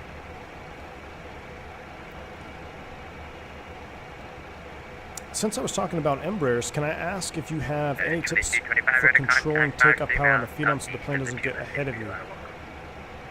So, Jablino, are you talking about on the takeoff roll? Like, are you using... Make sure... Man, it's been a while since I've been in the FCOM, but if you're using... Make sure you're using the proper thrust setting. So it's not... If I remember correctly, you don't just push them all the way forward. There's actually a setting that you need to set for takeoff power, but the FCOM is, if you're light enough, I mean, it is a very powerful airplane. It's very efficient. It's going to get moving quick. Denver Center, Southwest 4619, so requesting radio I have check. to get in it again to see, 2619, Denver Center, we get 5 to be exact, to have a better explanation for you on how to control your power. But once you rotate, if you don't need all that thrust, I mean, and you're clear of terrain, I mean, you could walk that power back. You can walk it back a little bit. Just make sure you have the proper climb rates. Make sure you're not meeting all your altitude constraints, but you can walk that power back a little bit to kind of slow things down. But in reality, what we would do in real life is, I mean, you would just develop... All right, Southwest 4619, request... Over time, you're going to develop a faster... push and start. And I guess, have pattern in the takeoff phase. So the first time I flew a corporate jet, we were up at cruise and my head was still back on the runway. Like I was mentally on the runway still, and we were leveling off in cruise, and that was a slotation. So it's not uncommon to feel like you're getting behind, but just remember, the more that you do it, the more practice that you do, the best thing I would say is do some traffic pattern work. Just do takeoff, come back around, land, and do a touch and go. Don't even come to full stop. So touchdown, then power back up to takeoff power. Take off, level off at 3,000. You're going to be extremely busy, but don't use any automation. Just hand fly and use your thrust levers. And do a couple laps in the pattern, and you're really going to start to get comfortable with the speed at which things happen. And there you go. So Slam's got, and you can... Good point there to put that on there. Is the takeoff performance calculator for the FCOM on the org downloads will give you the N1 based on your load. So that is important because in real life, yes, depending on your load and environmental factors, you're going to have an N1 setting that you're striving for. It's not always just going to be max takeoff power. So if you can use that, that will actually set your N1 back a little bit, and it's going to slow things down for you in that takeoff phase. But do that, and then do some touch and goes, and you're going to develop faster habits and faster patterns. Denver Center, fly high Just 2 make Bravo sure Sierra, you're short of kilo for taxi to 8. Staying within limits. You don't want to develop bad habits, but if you develop good habits and you just keep doing them repetitively, speed will come. So you never want to strive to be fast at doing something in an airplane. Strive to do it correctly, and then the more you do it correctly, speed will come. Denver Center, FedEx 1345, flight level 390. That guy sounds hardcore. Christian says, I love how every time you fly on VATSIM and the center pings you, you act like you screwed something up. I know, I have bad PTSD from it, Christian.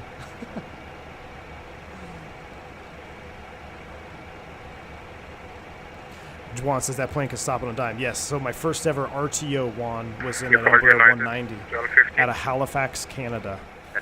Dude, as soon as we had that RTO, I never once for the rest of my career ever doubted that I'd not be able to stop on a runway. That airplane, I was sitting right seat. We had a TLA fault or a thrust lever fault, or thrust lever FADEC fault or something. I don't know. was something that we had to reset on the ground. It wasn't a TLA fault, because that's a thrust lever angle fault, but it was something else we actually rejected for at 120 knots. Sorry, I think my audio was head- turned down. FedEx 1345, flight level 390. Okay, wow, this guy is extremely loud. Let me turn him down a FedEx little bit. 1345, Denver Center, squawk 6541. These work? Let's see if this works. My head was literally pinned forward into the dash on the RTO. I could not believe how violent 6541, FedEx the 1345. RTO was. And then a 1215 radar contact 57 miles south. Alexandra, thank you so much for the 2790, a Brazilian Thank you. United Strata 50. things, what you ever said they were. Gosh, I feel so bad. Thank you so much, Soba, for the support, man. He says, congrats on the content. Denver Center, Southwest 4619. That's the way we should face aviation, fun ready for taxi. and knowledge. If we are not having fun, we are doing something wrong. You're absolutely correct. Absolutely correct. You got to have fun. You have to have fun doing it. Thank you again for your support. Runway 25 for Southwest 4619. That's a cool shot right there, too.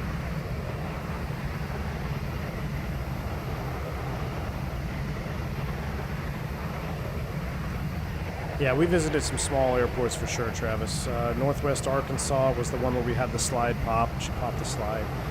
Tunica, Mississippi was small. Gulfport was a little bit longer. Gulfport, Mississippi. We went up to a couple places in New York, too. I'm trying to remember now. We're very small. FedEx 1345, I'd have to look at my radar logbook, contact actually. 66 miles east of the OS. You are welcome.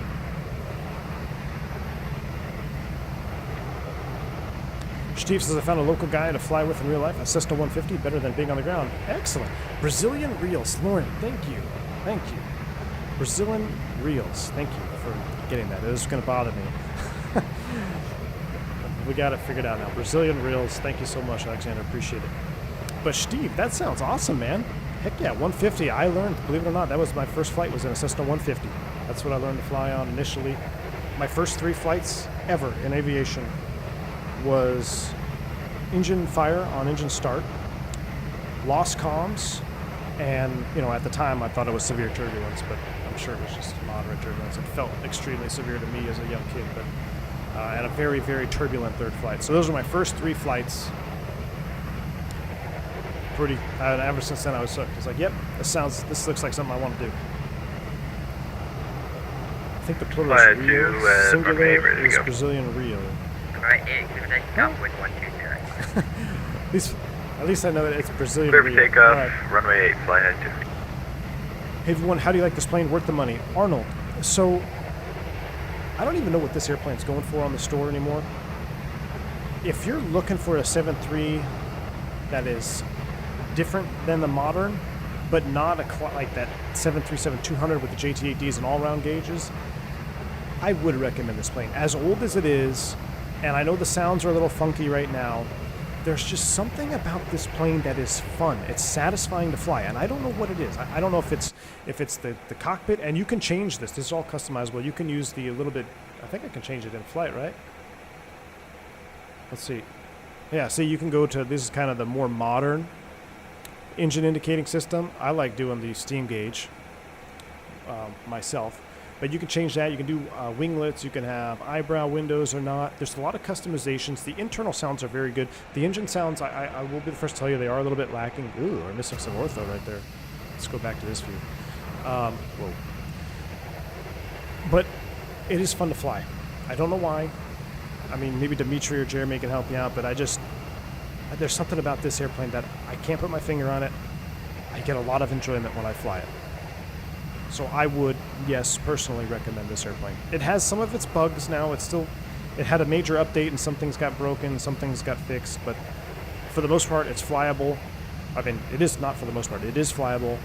You can do it on VATSIM. You just have to watch it. I mean, as you saw in our climb out, we had a little funky autopilot behavior. Maybe it's because I'm no longer in experimental mode. That might be what's causing it. But I still would recommend the airplane. I get a lot of enjoyment out of it. That's right. It's on the. It's not on the .org. It's on X Aviation Store. Thank you, Niels. You're right. Since Eddie says I'm wanting to start my flight training within the next year or so, I'm 25. I'm thinking ATP Fast Track is the best option to get things done. Flight 2 airborne passing 6,400. The ATP is a great way to get things done. Absolutely. Okay, do you get a contact I climb? would, Maintain flight level 410. If you are ready to Maintain commit, flight level 410, fly high 2.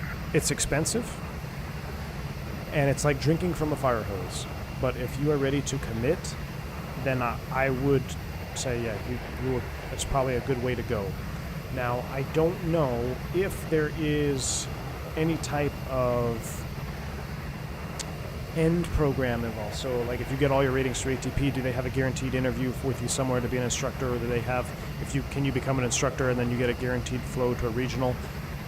If they don't have anything like that, maybe just kind of look around, see if there's some other flight schools that may have some type of airline track, because there's other flight schools out there other than ATP that have some type of track program to get you in the right seat of a regional aircraft, which wasn't around when I was an instructor. But if I were to do it now, that's kind of the method that I would really focus on, because I want to go somewhere. I want to have an end goal in sight, and if I can go somewhere where they guarantee me that slot, then that's the path I can go 110% in and be invested in it and know where I'm headed. Now, that's not a reality for a lot of people. Some people have to do it a different method, which is totally fine, and it works just as well. So it just all comes down to your personal situation, whether it be finances or time available to train. All those little things come into play, and everybody's got their own different situation. 657. Thoughts on the Char 340? I'm not going to touch it with a 10-foot pole. Mrs. Jungles, Southern fried chicken fajitas eaten. I'm back properly now. Mrs. Jungles, that wasn't very nice that you didn't bring any for me. That sounds really good. I'm starving. I'm gonna have to definitely get a mini fridge in here. What's the difference between a check airman and a line training captain? Denver Center, Southwest 4619er, requesting line up and wait. You mean line training like an... So So there's, I'm not quite sure where you get line training captain. So a check airman is somebody who will also do OE, or operational experience. You are what's called a line check airman. That's what they're called, is a line check airman. And all that means is you are on the line checking people. So you either do initial operating experience with new hires, or you actually do checking of pilots' proficiency. So as a captain, we have to get a line check. And when that is put on your schedule, you can't drop it, you can't change it. And what happens is they jump seat on your cockpit. You still fly with your FO, whoever you were scheduled to fly with. You really hope it's a good FO, because a line check is technically a failable event. But they sit on your jump seat and they just sit there and monitor your whole flight, make sure you're doing everything within SOPs, make sure you're not endangering the aircraft or anybody, of course, all that basic stuff, and make sure you're not missing anything. And, of course, making sure you are standard with company procedures. So that's what a line check airman does. Now, there are training captains that do sim.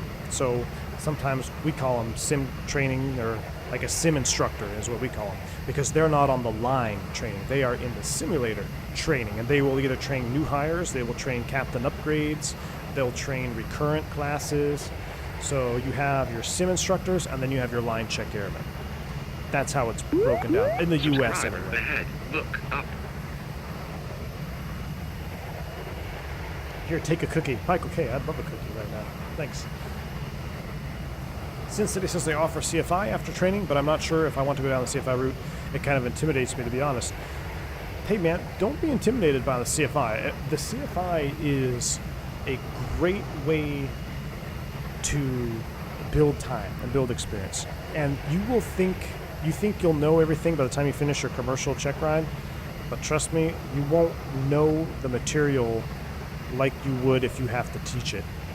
That was one of the biggest things I took away from my CFI training was, wow, I thought I knew all this stuff, but now that I actually have to teach it, you have to know it more so and more in depth. I wouldn't be intimidated by it, but if it's not what you want to do, and there's another method where you can build time, then take it. Then go that route. You don't have to be a CFI.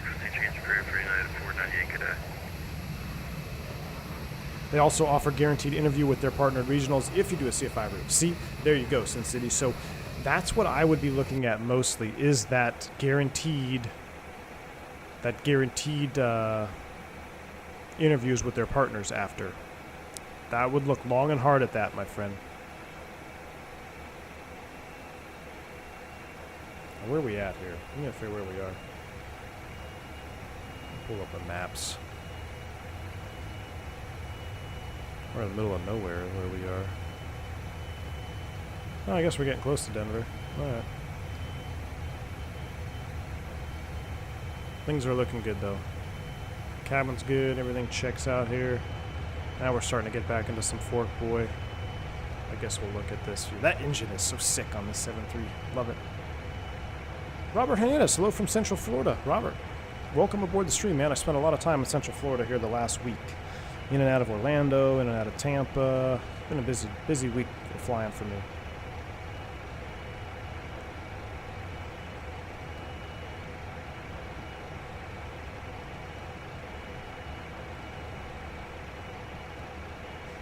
Slam Cannon, you've never had fried chicken fajitas?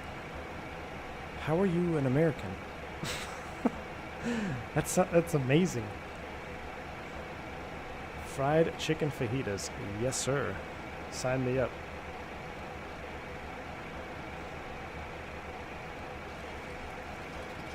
Arnold Dial says, I've seen a lot of good companies want to see some sort of CFI experience on the resume. I had a buddy who did Traffic Watch, didn't even get a response from Horizon. Probably because no dual given. You know, that is a very valid point. You know, teaching somebody how to fly, it is much more involved than doing, say, Traffic Watch or banner towing or jumpers, you know, doing up and down and flying jumpers. Because you're going to be put in situations where you never even thought of before as a CFI. And the only way out is for you to figure it out. And I think companies look at that and say, okay, well, at least he taught, so that is some valuable experience to take with you. And, you know, once you get your CFI, you can keep it current, and you can keep it for as long as you want. I mean, I got to do my recurrent, I think, this month, actually. But I still have my CFI current because it's something that you can always fall back on, too. Say something doesn't work out and maybe you get furloughed. Level off, flight level 240 to run a checklist real quick. You can always fall back. Fly high to maintain. I'm teaching. Do training captains give you your oral exam during annual check ride? That will be a check airman. Good afternoon. United 1098 Heavy on the ground at Denver, Bravo 36. Jeremy, yeah, the check airman will most likely give you your oral. United 1098 Heavy to now, for your initial type ride, so let's say you just got hired and you're going for your initial type ride, and we do what's called a type oral. So the type oral is much more in depth than a recurrent oral. And the type oral has to be given by an FAA inspector or POI or one of the dedicated check airmen that have that qualification as a Fed. So, yeah. And then for captain upgrade, you actually have to do a Fed ride as well. So you actually have to have a FAA guy in the jump seat, and then your FO is a check airman. So you have a line check airman as your FO, and then you have a Federal Aviation check guy in the jump seat. And it can be a double jeopardy ride if you do a line check and a Fed ride at the same time. This is what I did, but you know, that way you don't have to do one and then do the other one the next leg. You just knock them both out. But if you bust or you fail something on a double jeopardy event like that, a line check and a Fed ride, it's a reportable event and goes on your record as a failed check ride. So you got to be careful.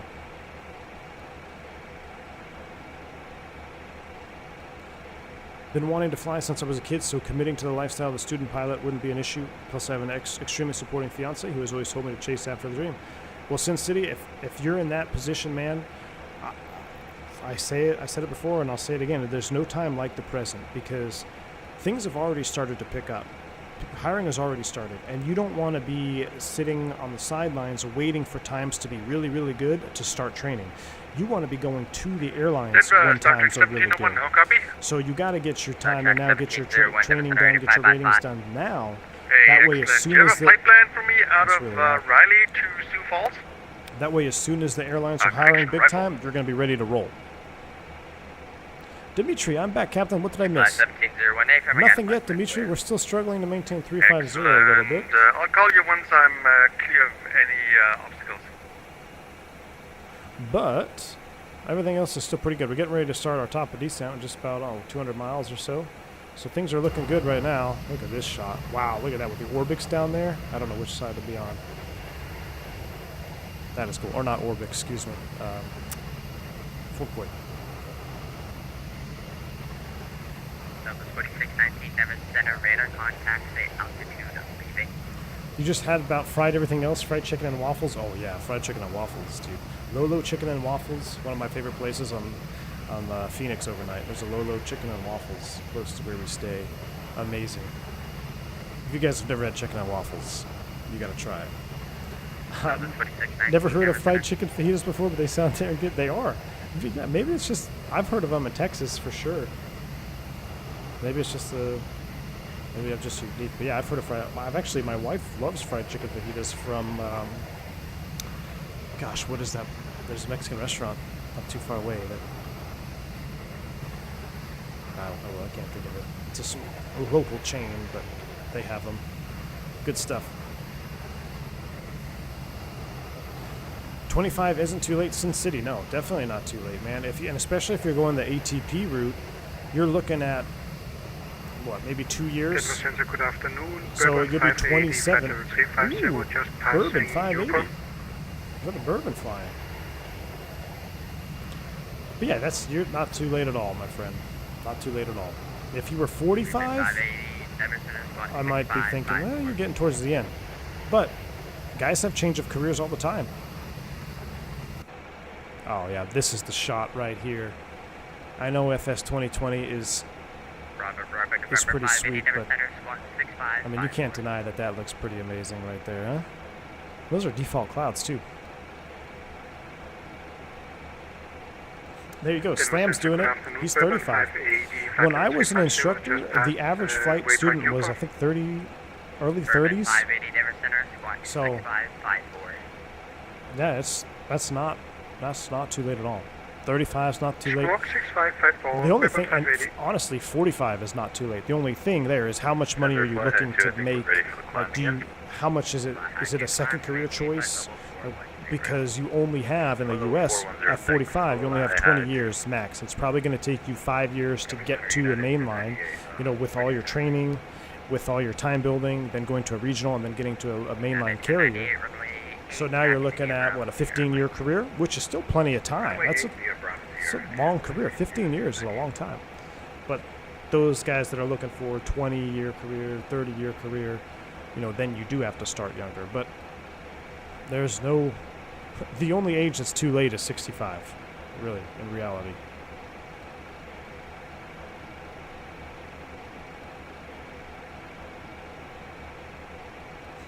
Willing to say they're a Texas thing, as my Texas experience has been IAH layovers.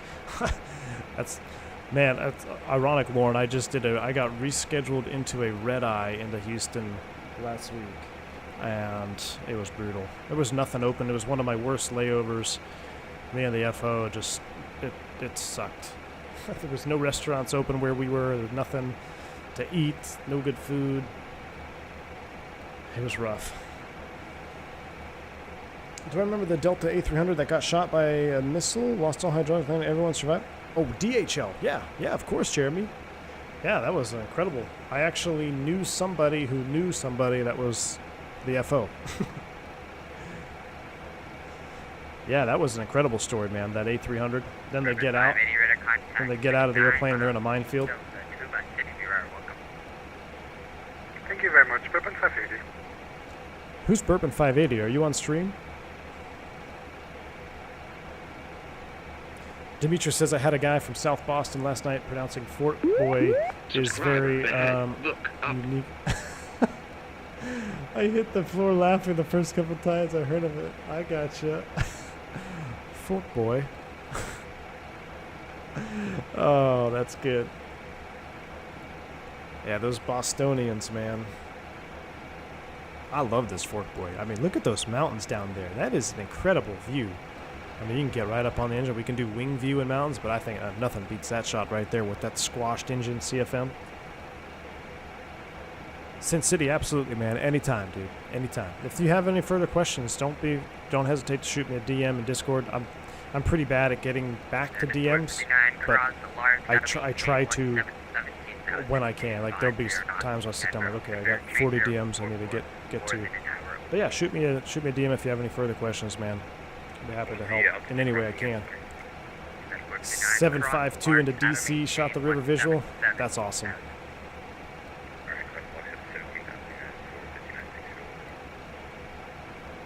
Cactus 357, descend via the T-bar to arrival, runway 16 right transition. All right, descend via the T-bar 216 right transition for Cactus 357.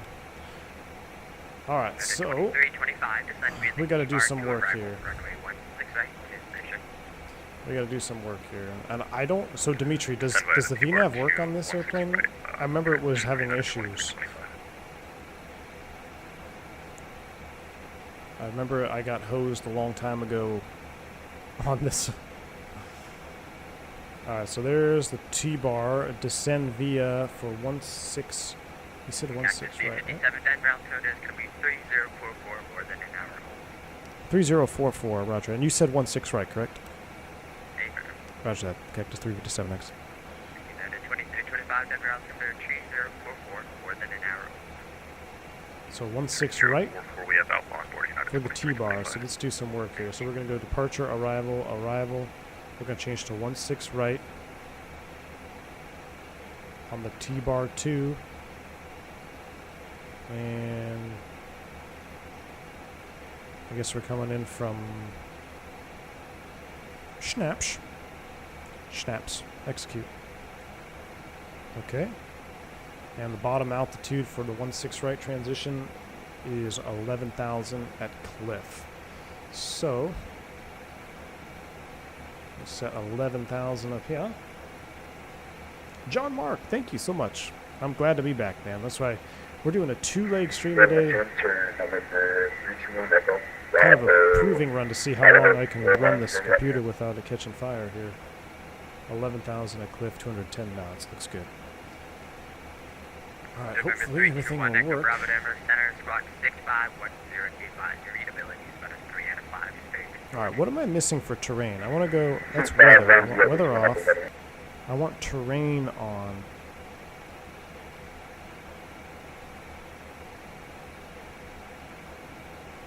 I know there is a... I know there's a way to get terrain on. What am I missing here? Denver, fly high to sorry to bug you again. Dispatch a little overzealous, flight level 390 for a final cruise, please.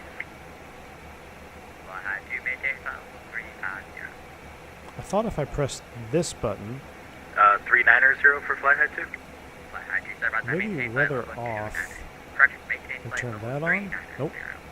390 fly How do I high get 2, sorry terrain on about display? that. Just having some issues today, I guess. what I do want is route data. Knock the range down a little bit. November 329, Echo Bravo, finishing you said 5130 on the spot. This is. I know there's some stupid thing I'm missing. November 321, Echo Bravo, I believe so. Let's come back here. Let's finish up the rest of this. We're going to do flaps 30, 138, 65, 13. 111.9, and 173 is the approach course.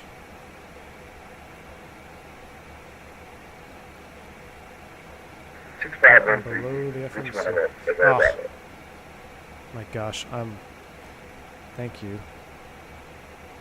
Denver Center, United, correction, 1758, is at Bravo There 47 we with go. Alpha for push. Turn the radar off. There we 1758, go. Denver Center push. Terrain on. There we go. There we go. We got it. Thank you. Thank you. Thank you. United 1578, thanks. All right. So Burrow is at or above 270. Denver Center, it's Thrive 690 ground Telluride, IFR to Vegas. Let's do plan, and let's step through here real quick. Drive 690, Denver Center, your All right, so they're all in there. Everything's in there. Back to map mode. Zoom you back out. Colonel 6, Traffic Air Force on. 5, 1916,000, Right, theoretically, we should be okay. 6523, Thrive 69.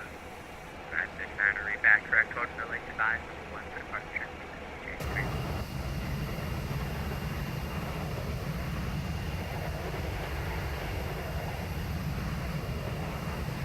Chairman says I can't wait to see this AOC and menu A cars with the UI pages and the SIBO. Yeah, that'd be pretty cool. 1098 heavy, ready to go.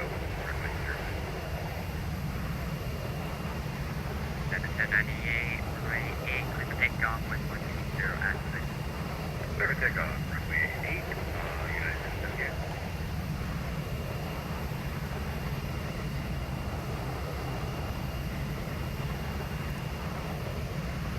That's a very weird place for the terrain button. Yeah, I agree. I knew it was somewhere though. I wish I just forgot right there. I knew it was something simple. Do I use SkyVector for Flight Sim? I do. Yeah, John Mark, I do. Absolutely.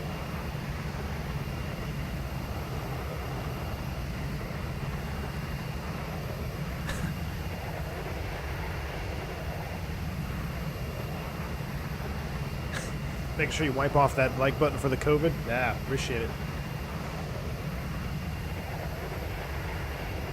All right. That's all taken care of. That's good. Dimitri, you say you use vertical speed sometimes? Let's see here. Hopefully we'll be okay. My only concern is I do not see a top of descent. It's got my top of descent way up there. Like, that's not going to work. What I'm going to do is I'm going to make T-bar a hard altitude. Uh-oh, what's that? Subscriber ahead. Look up. Thank you for the subscribe. Appreciate it. Slam timeless livery. I agree. I'm going to make T-bar a hard altitude. I'm going to see if this does it. T-bar, it says at or above 20. I'm going to make it at 200.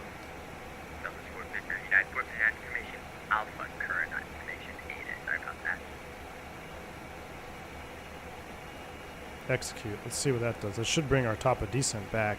There we go. Now our top of descent is moved out here next to Burrow, which if we do quick math, we're 35 to 20 is 15 times 3, 45.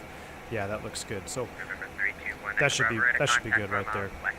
I'm gonna make T-bar a hard altitude. That way, if we get caught with our pants down, at least we can do some spoid brakes and catch up to the rest of arrival. I just wanted to like start the descent over here somewhere according to this. But we should be good now.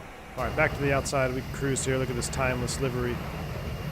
Because once we start going down, I'm going to be all hands on deck to try to not violate anything or crash.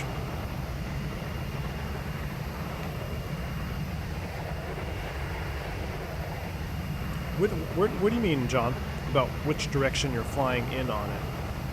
You should be able to put a flight plan up at the top left when you open up SkyVector, like a from to. And then you just plan a route. Brandon says, do you know exactly why they added the park visual to LaGuardia? It looks just like the expressway. Yeah, because too many millennials couldn't figure out how to fly the expressway visual. So we had to make a chart for it.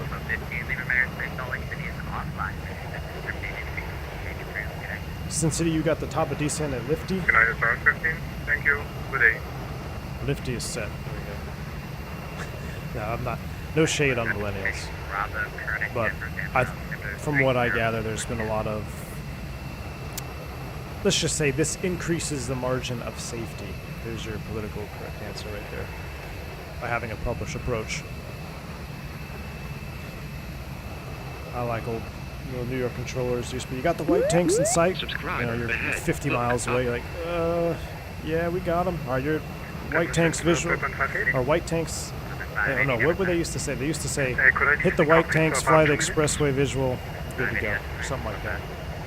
I remember the first time I did it, I was on the regional right seat, and the white tanks, I'm like, white tanks? What the hell are the white tanks? I'm looking around, the captain obviously knew what was going on, it was my first time going in.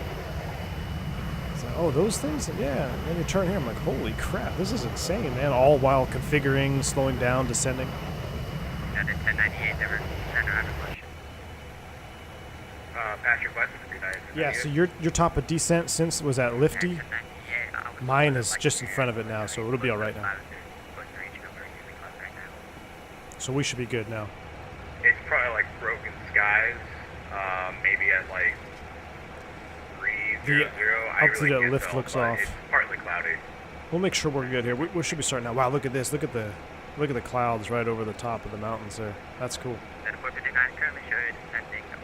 V1, or Dimitri says V1 out of habit. I use the fix function and insert a TOD ring based on the 3x2 rule. Good point. I forgot that that's actually modeled here, huh?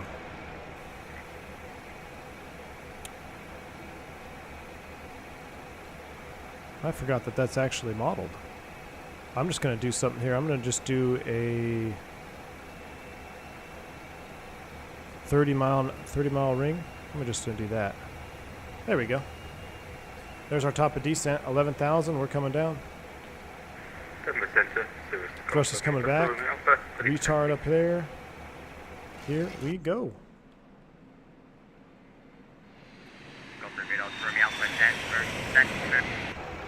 Wow, that's kind of an interesting effect on the engines. Alpha 7 center runway 17 right, correction runway 17 left taxi Alpha. 17 left taxi Alpha, Denver Center, good afternoon. United 562 with information. Bravo, ready for push and start. John, it won't tell you which direction. It literally is just a route planning tool, so it doesn't tell you which direction. You have to kind of know which direction you're flying. It's basically just a route planning tool that will show you airways and waypoints, and it's up to you to decide or determine which direction you're flying. Well, we're on the VNAV path. Things are looking good. Does the transponder have a below mode? It sure does. Oh wait. There we go. F1 Racer Dan says, I love your insight into the American side of things. Thank you. I'm a senior FO over in the UK, and I love hearing your stories about things on your side of the pond. Safe flying. F1 Racer, thank you so much, man. I appreciate it. I know the whole European or UK way of doing things is, there's a lot of similarities, but there are some things that are just completely different. So yeah, I find that interesting as well. Thanks for stopping by the stream, man. I hope COVID hasn't impacted you in a negative light over there. Hopefully, being senior enough, you should be able to hold on to pretty good quality of life. But thanks again for tuning in and stopping by the channel, man. Really appreciate it.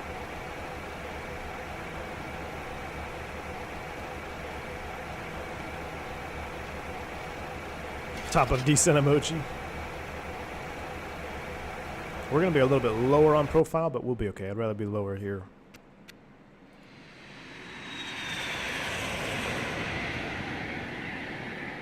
I gotta say, that flyby sounds still pretty decent. I think it's still pretty decent. Idle thrust here.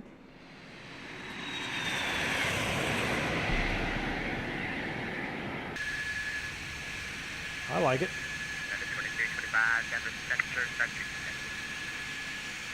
Descending now, United 2225.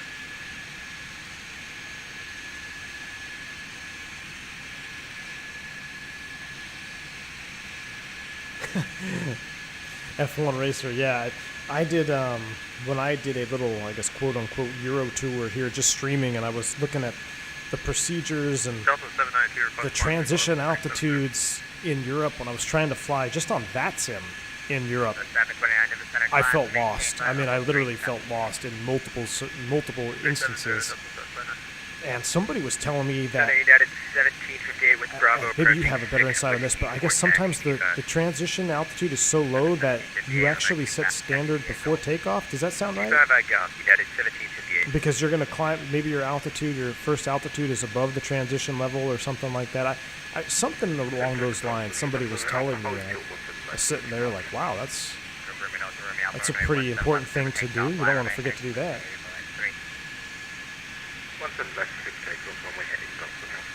All work is good for you. Awesome. Good to hear it, Racer. Good to hear it. Dimitri says also 3, 5, and 7 rings before final approach fix, and make sure I am 1 degree flaps at 7, 5, and 5, and 15 gear down at 3. Whew, that's a lot. We'll try to do it. But that reminds me, Dimitri, so that FO I was flying with yesterday, when he came off the 7.3, I asked him multiple questions. I said, but what's one thing in the Airbus that you wish it did that the Boeing did? Kind of how we used to do that in the podcast every month. And he said the number one thing that he misses from the Boeing is the flap schedule. He loves being able to just go flap 1, flap 2, flap 5, and you can really maneuver the aircraft's trajectory and energy much easier with a with the flap schedule, that of which the Boeing has, as opposed to just our flaps 1, 2, 3, and full in the Airbus. So he said that was the number one thing that he wished the Airbus had. And he explained it pretty good about how you go flaps 5 or flaps 10, and then it would be the perfect flap setting to nose over for the glide slope, but you still weren't slowing down yet. But then by the time you got to flaps 15, something else happened. I don't remember, but he really had a lot of good points on the flap schedule.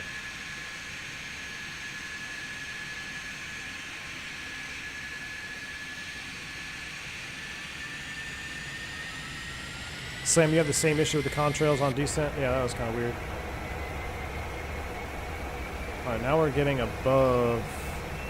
Why are we going above? What are we doing? Below. Wow, this is really struggling here.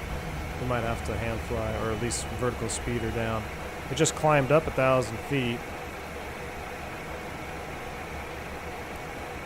Monarch between 20 and 17.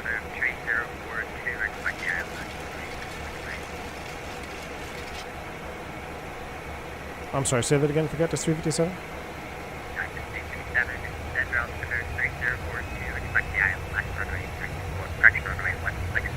Roger that. We'll expect the 16 right out of this. Cactus 357. Okay, yeah. I'm done with this. What we're going to do here, we're going to set 17,000. I don't know what's going on with this here. We're going to set 17,000. Level change. Down we go. Jefferson United 1098, just need to step away for a couple of minutes. I'll let you know when I'm back. 1098, we're going to have to pay close attention here. 21 and 17, checks. What's that? Bourbon, cactus? Oh, Neil's here, yeah. You got me there, man. You got me saying the bourbon call sign. Best trim wheel sound in the business? Oh, yeah. After Monarch, we're out to Toliss, which is 17 and 15. United 562, ready to taxi. Whoa. Slow your roll, bro. Loud. Runway 25 via Bravo Sierra Golf. United 562. Alright, 17, 15, 15, and 13 at Epic. Thanks for your help. See you later. 3004. Did he say 3004? Let's see. Did you say? No, Denver Center for Cactus 357. Can I get that altimeter one more time?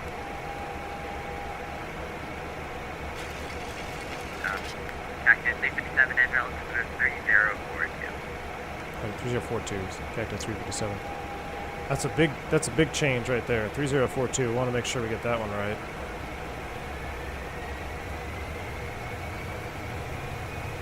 Altitude alert. This airplane is struggling.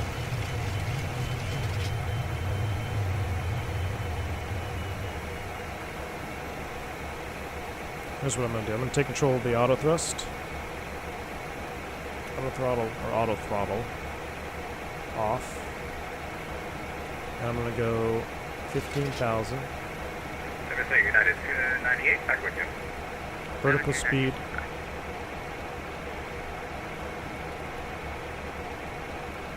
$1,700. Alright, so we're hand flying with the thrust here, vertical speed. We're going to smooth out all these. I don't know why it's oscillating so bad. 17 and 15, we're looking good. From there, Epic is between 15 and 13 at 240 knots. So, as a reminder, I'm going to set 240 up here. Yeah, I will say that I've not had this issue. The only thing I could think of is maybe because I didn't restart the sim, or I had the gizmo plug-in off. I loaded into the IXG, it was all bugged out, turned gizmo on, reloaded the airplane. So that's the only thing I can think of. It's what's causing some of these issues here, because I haven't had these issues before. Departure, void 5, not off of 5. Approach page is already set, Dimitri. We're doing flap 30, 138, and we got 173 with 111.9. 3921, and I do have to set that. Checking in about 60 miles 111.9 set. Alright, so there's 15,000. Let me get that thrust back in there. 6526. United 1758 short of 25, ready to go. 1758. Getting an RA. 1758, runway 25. This guy's climbing right into me. Takeoff, United 1758, thanks.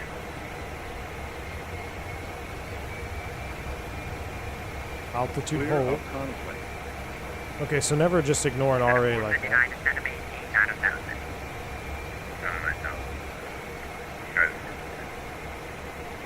Alright, we're looking good now. 240 at Epic, so let's go ahead and keep slowing down.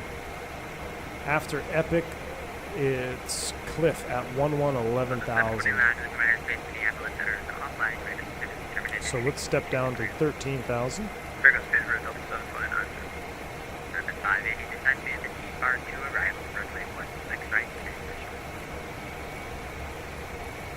Descend via the G-bar 2 arrival runway 16 right, weapon 580. Weapon 580, Denver, altimeter 30, This plane looks like too much work. Damn, it is, man. I'm already starting to sweat.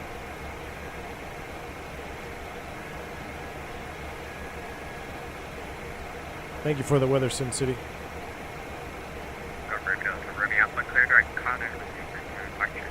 What was the LS-16 right approach? What's the MIMS down there? Clear direct Connor, resume the departure. Direct Connor, confirm of Romeo. 5526 with the DH of 200. Right, try heading 080. We're about ready to level 13.5, 500 feet to go. We probably should turn on some anti-ice. Y'all turn on the wing in the Boeing. I'll turn on that.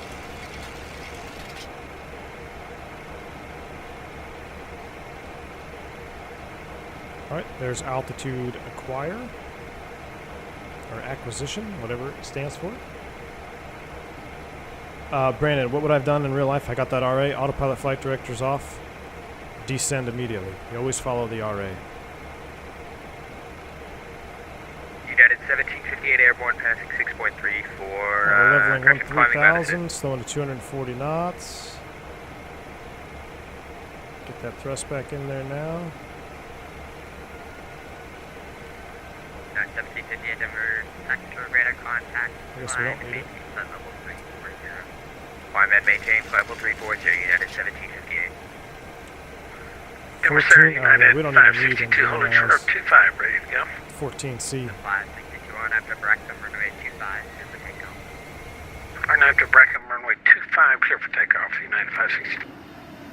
You started your career in the Dash 8? Oh, nice, man. Ground Denver, Alpha 56 gate with information Bravo. Good old turbo prop. 25, 56, push and start your discretion, call for taxi.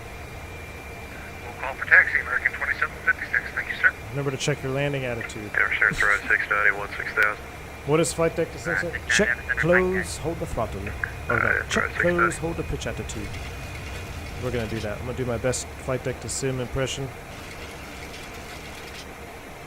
I would definitely feel much better if he was sitting in the seat next to me right here.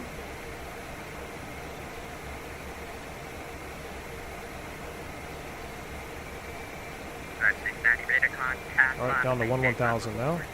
And the mouse wheel scroll is backwards for me for some reason.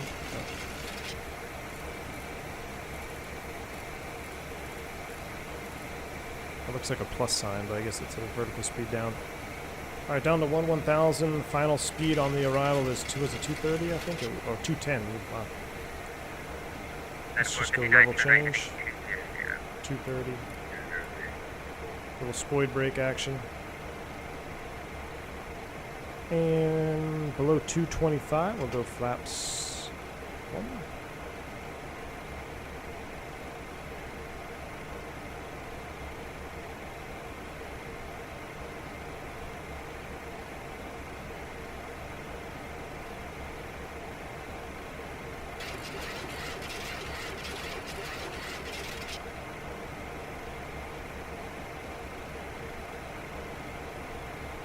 Talk about riding the barber pole. 1,000 feet to go. I really wanted to just sit here and look at my terrain, but on my ORBX, or not ORBX, my Fork Boy. This plane oscillating like crazy.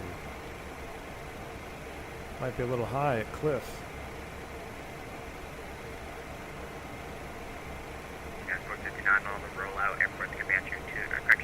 Alright, we're close enough to 10,000. I'm going to go ahead and turn on these lights.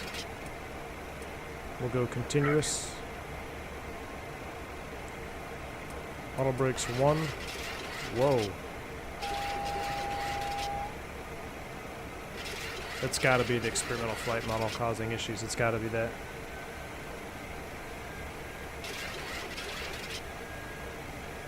Scroll wheel is fixed, jumping around, so that's what it is then.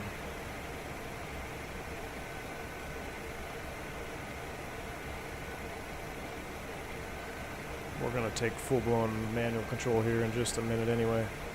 That's right, we're 210. Let's sync that heading bug up here. 11,000. This is good practice for me anyway, getting used to moving thrust levers again.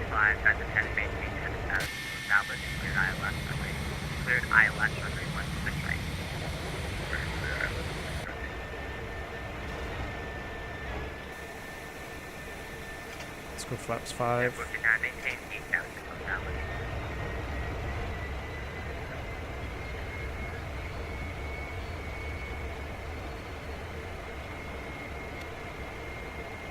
Q400 and old cactus killers. I am pumped for that Q400. Center maintain 900,000, cactus 357.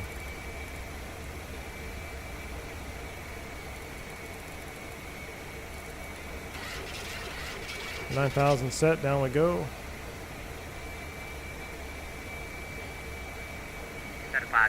Radar contact,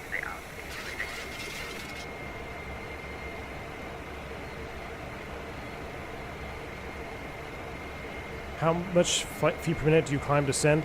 So I'm not sure how they do it in the Boeing. In the Airbus, you literally pitch to where it will tell you. So it'll give you a pitch down command or a pitch up command, and you have to put the VSI in the green band. So the whole VSI will turn red except for a little green section, and that's where you want to put the VSI needle. So if it's descend, you'll have a green space somewhere in the descending area of the VSI, which is where you pitch for. Alright, we're at 10,000 feet. Flight attendants notified. Plus, 10,000 feet above field would be 16,000. Or yeah, 16,000. So we're well below that. Denver Center, American 2756, ready to taxi, runway 25.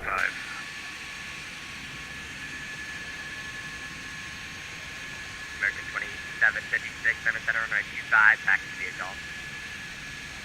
25 by Golf, American 2756, thank you, sir.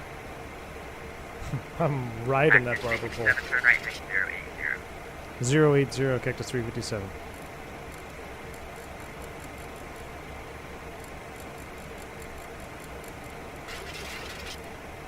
.080, altitude hold, heading select.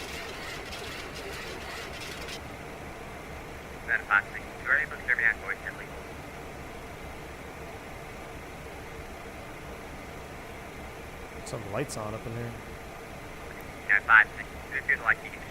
I'm gonna come back to 180. Right now, I just talked to everybody. Next back. Maps 10.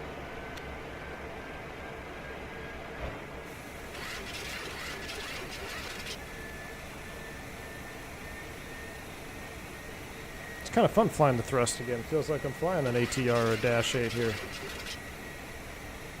180 knots, we're altitude hold, heading 180. Right about 50, wait a minute, 55%, 56% on one here. Maybe a little bit more. Andy says I'm doing this without bourbon. That's got to be worth a like. Yeah, no bourbon today. 7 miles from the final approach, fixed line heading 140, maintain 8,000, correction, maintain 9,000 until established on the final approach fix. Final approach course, cleared ILS, runway 16 right approach. Alright, 140 on the heading 9,000 till established, cleared ILS, runway 16 right approach for cactus 357. Alright, so, where is the... Medics 1525, leaving runway space, because the city is offline. Is that approach? 1345, see ya. Oh, guess we can't double it up. But we got approach mode armed. Oh, how about a little bit of power? Power. Flap 15. Glide slope, vertical speed. VOR loc armed, and we're cleared approach. So one light is on. No tower, so we don't have to worry about that freak. Let's just zoom our map down a little bit. I think we're going to get this, guys. Then we're just going to hand fly it. My VAP speed was 138. Center Citation 680, tell IFR to Telluride Regional with Bravo. 138 for VAP. I got it set there.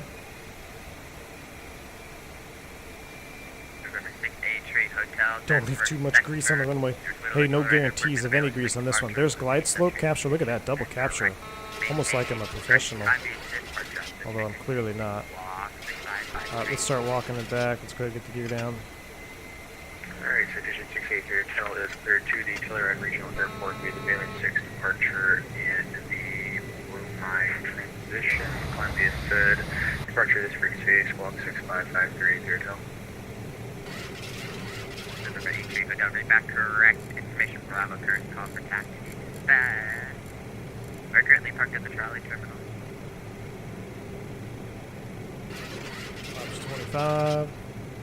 Or flaps 25. We're going to land flaps 30, so we're gonna hang tight here. The north side of the field by taxiway Zulu, west of runway 8, meters up. Alright, Godspeed, autopilot disconnected. We've been hand flying the auto thrust the whole time. So that's good. Can I still get... 080, yeah, 2325. I can't get approach flight director? There we go, nice. There we go, so I got flight directors. Oh, clear to land 16 right, kick to 357. There we go, all our lights are on, we're clear to land, down to land. One more flap. And we are good to go. Here comes flaps 30. 2500.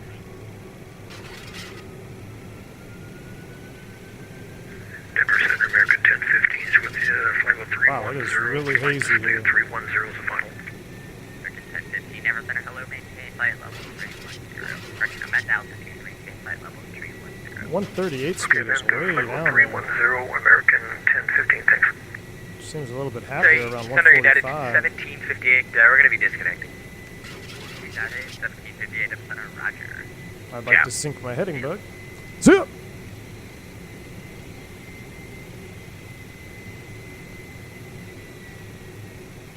Alright, runway in sight, landing. Alright, just remember not to Airbus flare it. You're right, it's like no Airbus flare here. We're going to drive this sucker into the ground. Final approach fix, turn heading 140, maintain 9,000, southwest, cleared ILS, runway 16 right. Let's come back. 150 is a Alright, little they're heading fast, I guess. 140, maintain 900,000 until established, clear for the ILS 16 right approach, United 2325. That's interesting, it all flickered yellow. I'm sure that means something important. 2619, Ever Center. Armed spoilers. Oh, thank you. Spoilers armed. Set missed approach altitude. Missed approach altitude is 9,000 set. 19, Denver Center.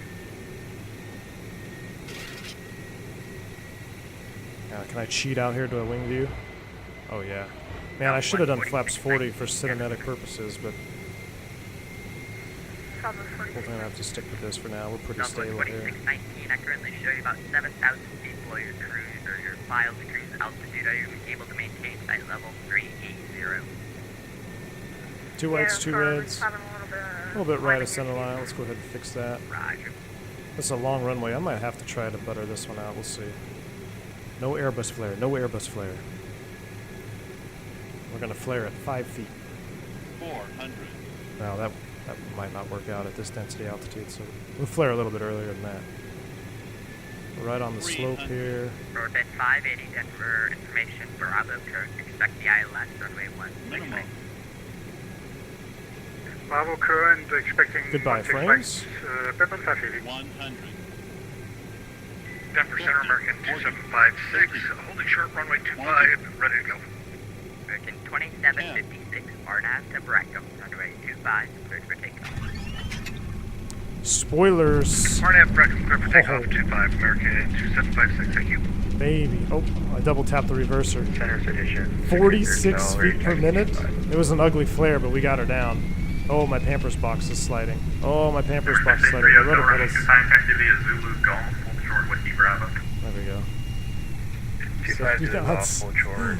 My rudder pedals slipped off the edge of the Pampers box, so my right leg is going a lot further than my left leg. That's going to be the first fix we got to do here at the V1 HQ. Hey, I'll take a 46 feet per minute. 2325, runway 16 right, clear to land, wind calm. Let's go ahead and stow the reversers. 46 feet per minute? 2325. 6 feet from Yeah, center sorry, line. United 2325, runway I'll take 16 it. right, clear to land, wind calm. 16 right, clear to land, United 2325. Southwest 4619, do you want to maintain flight level 300 or do you want to climb?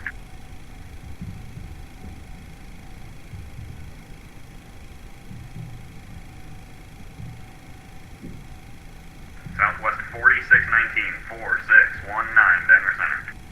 We're going to Bravo 7. We're clear here. Let's clean it up. Hello, do you want to maintain 300 as your cruise, or do you want to climb more? Can you fix your mic a little bit? Okay, so. Alright, what'd you say? Oh my. That was 4619, how do you hear me? Let's see, landing, that's all done. Alright, hey. Let's go up the hill. That was 4619. Would you Just like on the to spoilers. maintain flight level 300 as your cruise, or do you want to climb more? Let's maintain. Anthony says it's so great to see you streaming back, Okay, so especially in 1080p. Great stream today. flight level Hope to see you soon. 300. Hey, expect to see me tomorrow, Anthony. I'm not sure what time yet, but I think we're going to be... I'm going to put up a poll tonight for the commercial members for which aircraft tomorrow. It's either going to be a Boeing or we're going to be in the A310. So it's going to come down to their vote. Make sure you check it. We're going to take a look at this replay and then we're going to get out of here. I'm going to go ahead and disconnect here. Actually, where's... got that United guy on final. I'm going to hold short over here. I don't remember it being this hardcore with the terrain. Go ahead, kill that taxi line here. We're going to hold short. United 4600, he said you had Bravo, correct? That's affirmative, we've got Bravo. Okay, great. Denver Center, hello, TBM 135 Papa Delta on the ground at Aspen, IFR Durango. Number 135 Papa Delta, Denver Center, clearance. There's Sin City coming in to land. We'll take a look at his landing. We'll disconnect. United 4600, clearance available, advise ready to go. Take a look at our replay and get out of here. United 4600.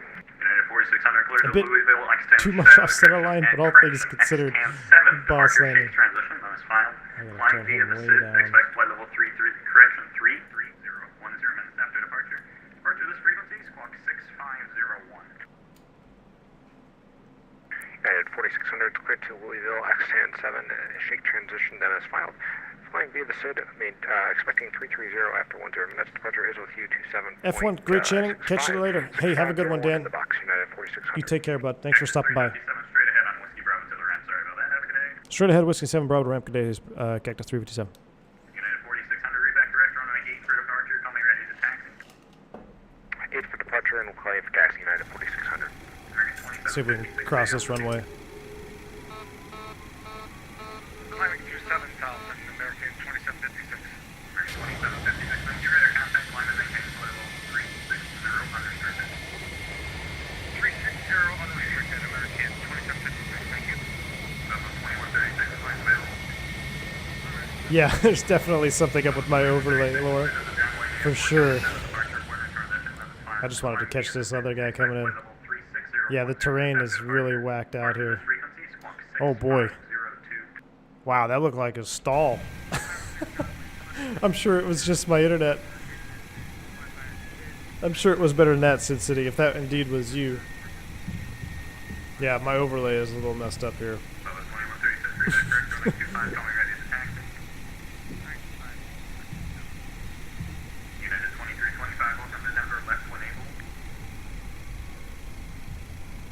Alright, we're going to do this Southwest style. We're going to fire up the APU. United 2325, head to the big via Delta, Delta 5, Whiskey Bravo, Golf. And then we're going to ghost ride the whip. Delta, Delta 5, Whiskey Bravo, Golf for United 2325.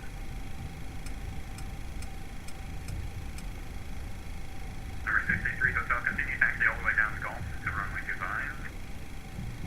Shut down engine 1. Take that speed. Shut down engine 1. Don't do this at home, folks. But I kid you not, I was on a jump seat one time of an alleged airline that rhymes with Northwest, and they did this in the gate. I couldn't believe it. Oh, look at this, though. We're perfecting it. Oh my gosh. 10 for 10 on the parking job. Ghost riding the whip in there, except I forgot to do the generator. Look at that. Look at that parking job. Spinning down. Carrier style there. Yeah, that did look pretty hardcore. Look at this. Spool down sounds interesting here. Okay, maintain that please. I'll show you a flight level 313. I agree, Slam. No winglets on the 7.3 Classic. Just perfect. Just a Ryanair special, Andy. Alright, let's go ahead and disconnect from this.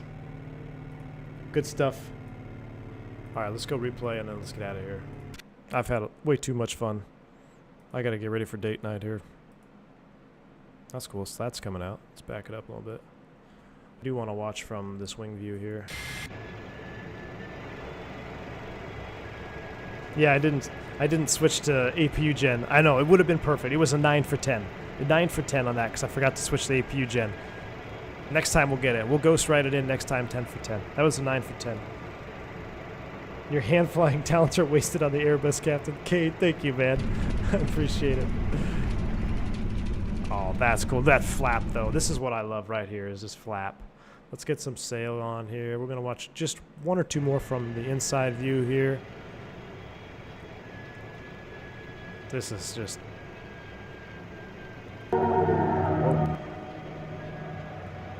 Sin City, you'll get to... I know, I'm sure you did smash. It's just the way it looked.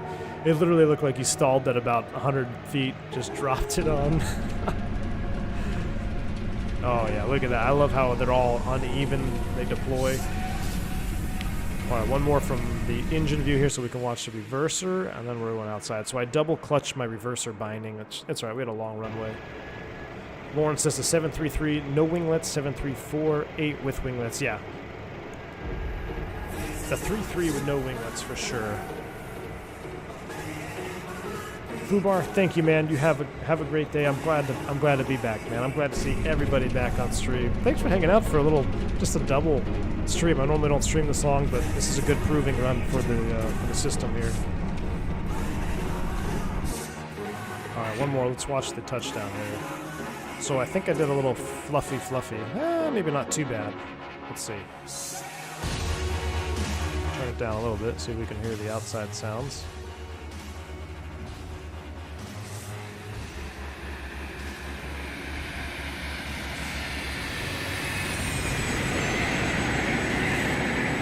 Started the Airbus flare. You see that? I started the Airbus flare, and then I said, nope, Boeing flare, and we just kind of walked it down. That wasn't terrible. This is where my box slid out from under me there. Right there. See that? Yeah, my box slid out from me right there. No good.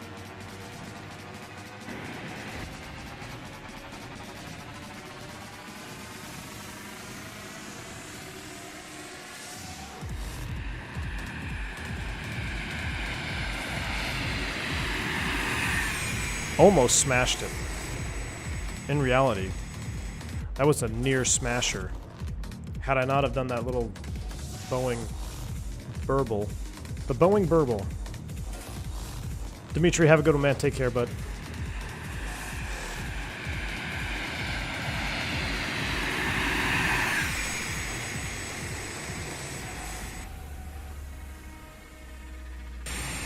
So where do we touch down? Right there. So I'm going to do a replay like this. Back it up.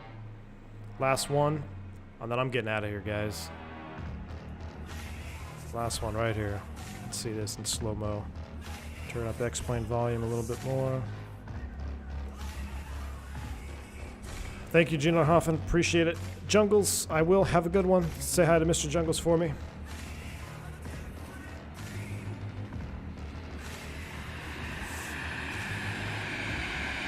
Right here. Here's my Boeing Burble. Double clutch flare.